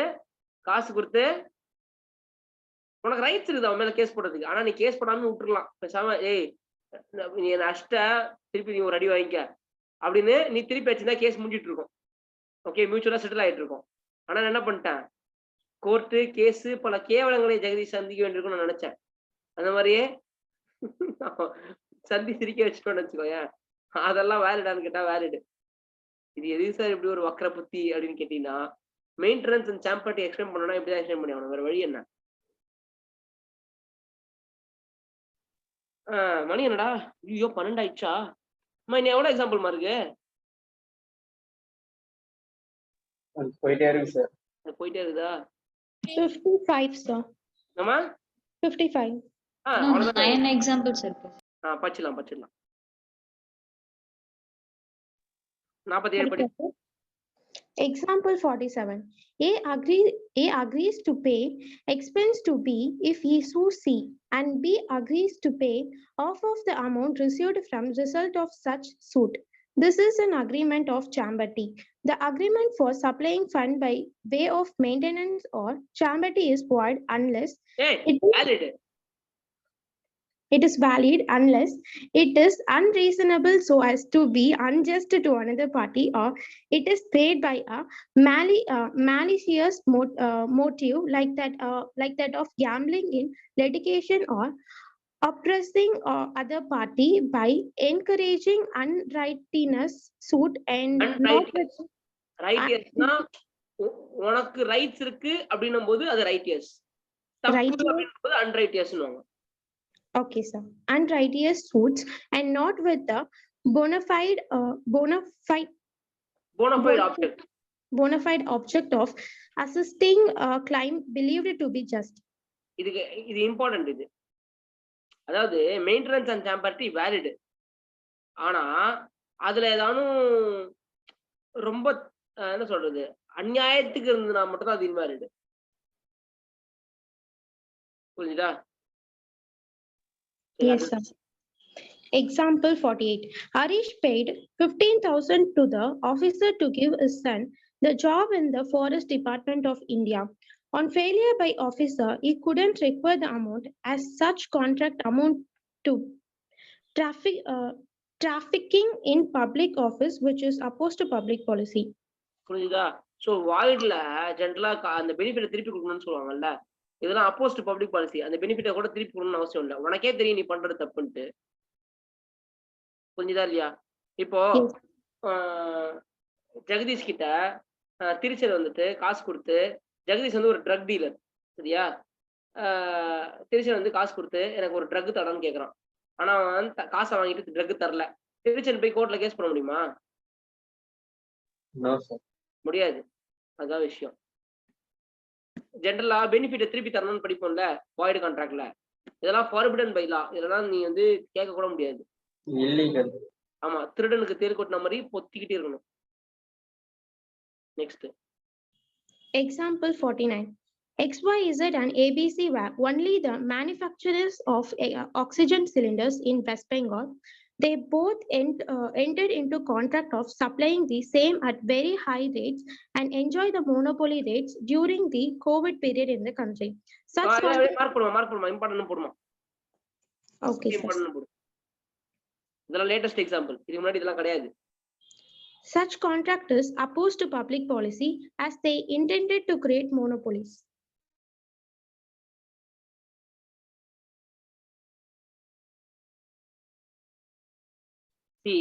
ரெண்டே மேனுஃபேக்சரர்ஸ் தான் இருக்காங்க. அவங்க 2 பேரும் கை கோத்துக்கிட்டாங்க. இப்போ கை கோத்துட்டு வேற வழி இல்லடா, மக்கள்கிட்ட நம்ம சார்ஜ் பண்றதா இப்போ காசுன்னு சொல்லி இஷ்டத்துக்கு சார்ஜ் பண்ணாங்க, சரியா? இது வந்து அன்டியூ இன்ஃப்ளூயன்ஸ்லயும் வரும், வேற எதுல வரும், அப்போஸ்ட் பப்ளிக் பாலிசிலையும் வரும். Okay, sir. அடுத்தது Example 50. B, a physician and surgeon employ A as an assistant for a term of 3 years, and A agrees not to practice as a surgeon and physician during these 3 years. Surgeon இல்லம்மா, surgeon.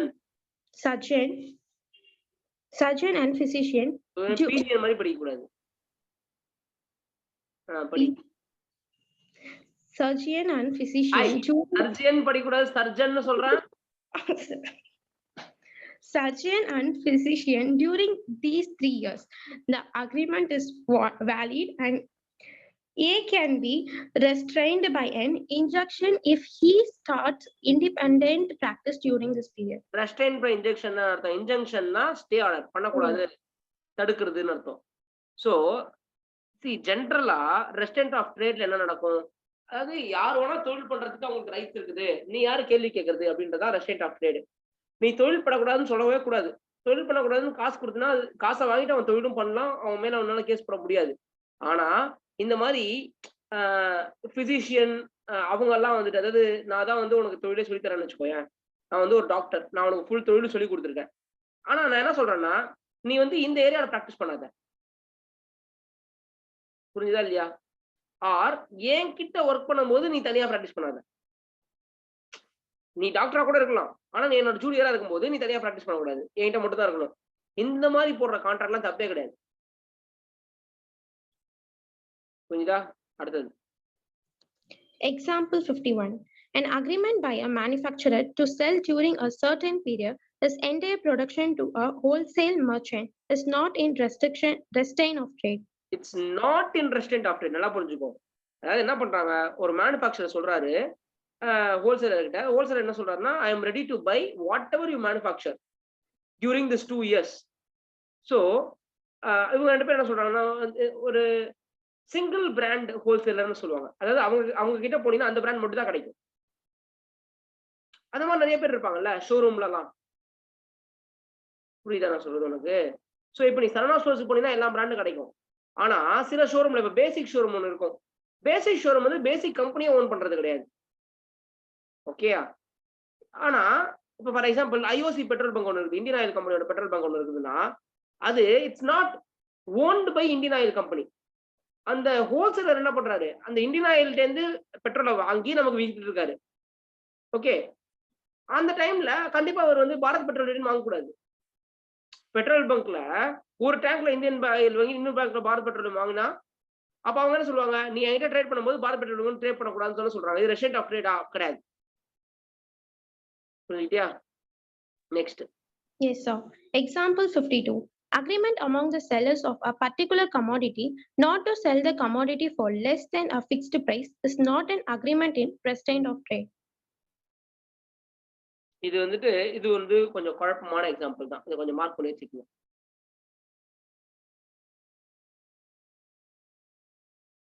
இது வந்து கார்டல்னு சொல்லுவாங்க. என்னது கார்டல்? கார்டல்னா என்ன அர்த்தம்னா, இப்போ கோயில் வாசல்ல 10 பேர் வந்து பழம் வைக்கிறாங்க, தேங்காய் வைக்கிறாங்கன்னா 10 பேர் ஒரே ரேட்டு தான் சொல்லுவாங்க. பாத்திரியா? யாரும் கம்மியா சொல்ல மாட்டாங்க, ஒரே ரேட் தான் சொல்லுவாங்க. அது பேரு கார்டல். ஆக்சுவலி அது தப்பு, அது மாதிரி பண்ணவே கூடாது. பட் கான்ட்ராக்ட் ஆக்ட்ல selling a commodity at particular price not less, okay, it's not a restraint of trade னு சொல்றாங்க. புரிஞ்சுதா? Yes, sir. ஆனா இது வந்து காம்படிஷன் ஆக்ட்ல இதே விஷயம் தப்பா இருக்குது. காம்படிஷன் ஆக்ட்ல அவன் இஷ்டத்துக்கு வித்துக்கலாம். அதான் எம்ஆர்பி இருக்குல்ல, எம்ஆர்பிக்கு மேலதான் வைக்கக்கூடாது, எம்ஆர்பி கீழே நான் வித்துக்கலாம்ல அப்படின்றதுதான் காம்படிஷன் ஆக்ட்ல சொல்றது. Even though it is not restraint of trade under the contract act, இதே கேஸ் காம்படிஷன் ஆக்ட்ல ரெஸ்ட்ரெயின்ட் ஆஃப் ட்ரேட். எழுதிக்கோ கீழே.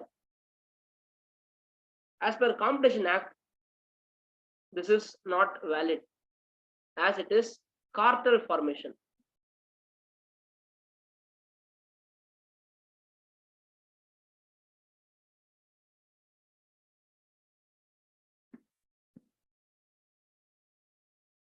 சரி, அடுத்து 53 போமா. Example 53. A agrees to sell B 100 tons of oil. There is nothing whatever to show what kind of oil was intended. The agreement is void for uncertainty, but the agreement would be valid if A was dealer only in coconut oil, because in such a case its meaning would புரியுதா? be. இப்போ ஒரு oil dealer கிட்ட நீ போற, அந்த oil dealer ஒரே ஒரு oil தான் டீல் பண்றாரு அப்படின்னா, அப்ப நீ போய் அவர்கிட்ட ஆயில் வேணும்னு கேட்டீங்கன்னா அவர் ஆப்வியஸ்லி கோகனட் ஆயில் மட்டும் தான் கொடுப்பாரு. இதே ஒரு ஆயில் டீலர் பல ஆயில்ல டீல் பண்றாரு போது, unless you specify what oil you require, any agreement just asking for oil is a void, because there is no certainty of meaning. Okay? அடுத்தது Yes, yes. Example 54. A agrees to pay 50,000 to B if it is trains, and B promised to pay a like amount to A if it is does not train. The agreement will be by way of wager, but if one of wager சொல்லு. wager. நீ இந்த R தான் கொஞ்சம் pronounce பண்றது கொஞ்சம் டிஃபரெண்டா pronounce பண்ற. என்ன சார கூட சார் அப்படின்னு தான் சொல்ற நீ. ஓகே, உனக்கு எங்க தான் இந்த ஆக்சன் சொல்லி கொடுத்தாங்களோ சரி பரவாயில்ல, நல்லா தான் இருக்குது, கேட்கறதுக்கு நல்லா இருக்குது. wager.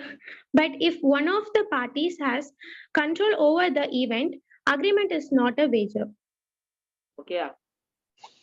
now வேஜர்னா என்ன?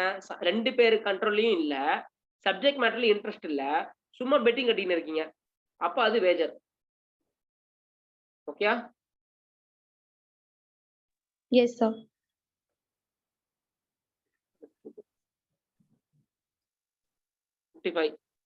Example 55. A and B enter into an agreement in which A promises to pay 2 lakh provided Cheetah wins the horse race competition. This is not an wagering transaction.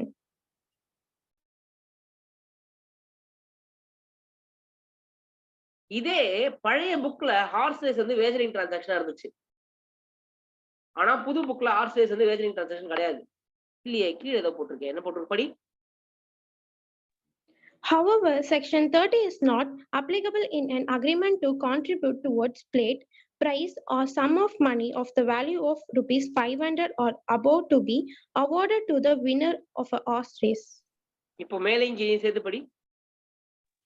Example 55. A and B enter into an agreement in which A promised to pay 2 lakhs provided Cheetah wins the horse race competition. சேத்தக்ன்றது ஒரு ஹார்ஸோட பேரு, சரியா? Okay, sir. சரியா?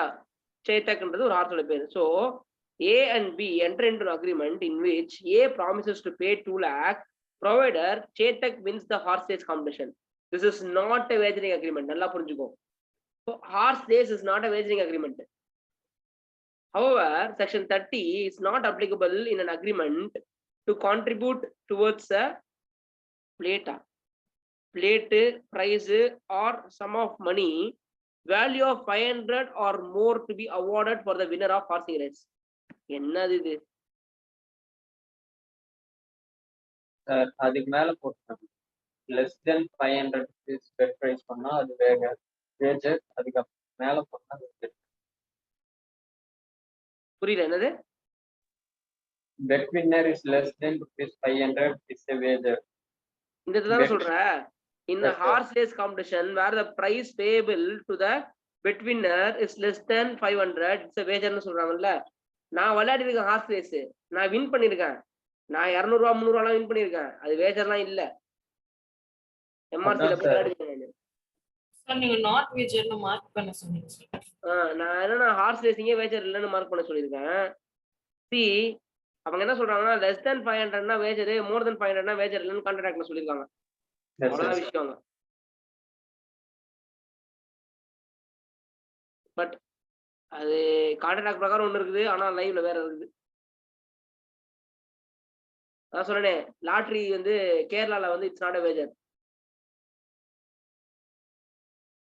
புரிஞ்சுதா? அதே மாதிரி சீட்டாட்டம் இருக்குல்ல, rummy வந்து பிசிக்கலா விளையாண்டீங்கன்னா வேஜர். ஓகே, இதே ஆன்லைன்ல விளையாண்டீங்கன்னா not வேஜர். Understood? So with this we completed today's class. So hope நீங்க நாளைக்கு டெஸ்ட் நல்லா பண்ணிடுவீங்கன்னு நினைக்கிறேன். All the best. Question bank பச்சா போதுமா sir? Thank you sir. Question bank தரவா படிங்க. எல்லாரும் வச்சிருக்கீங்களா क्वेश्चन பேங்க்? சார் நான் முன்னாடியே ஆர்டர் போட்டேன் சார். அப்ப நாளைக்கு தான் மண்டே ஆர்டர் பண்ணேன் சார். புரியல. மண்டே ஆர்டர் பண்ணேன் சார். மண்டே ஆர்டர் பண்ணியா? சார் ஆமா சார். இன்னும் வரல. எனக்கு வாட்ஸ்அப் பண்ணு, நான் பாக்குறேன்.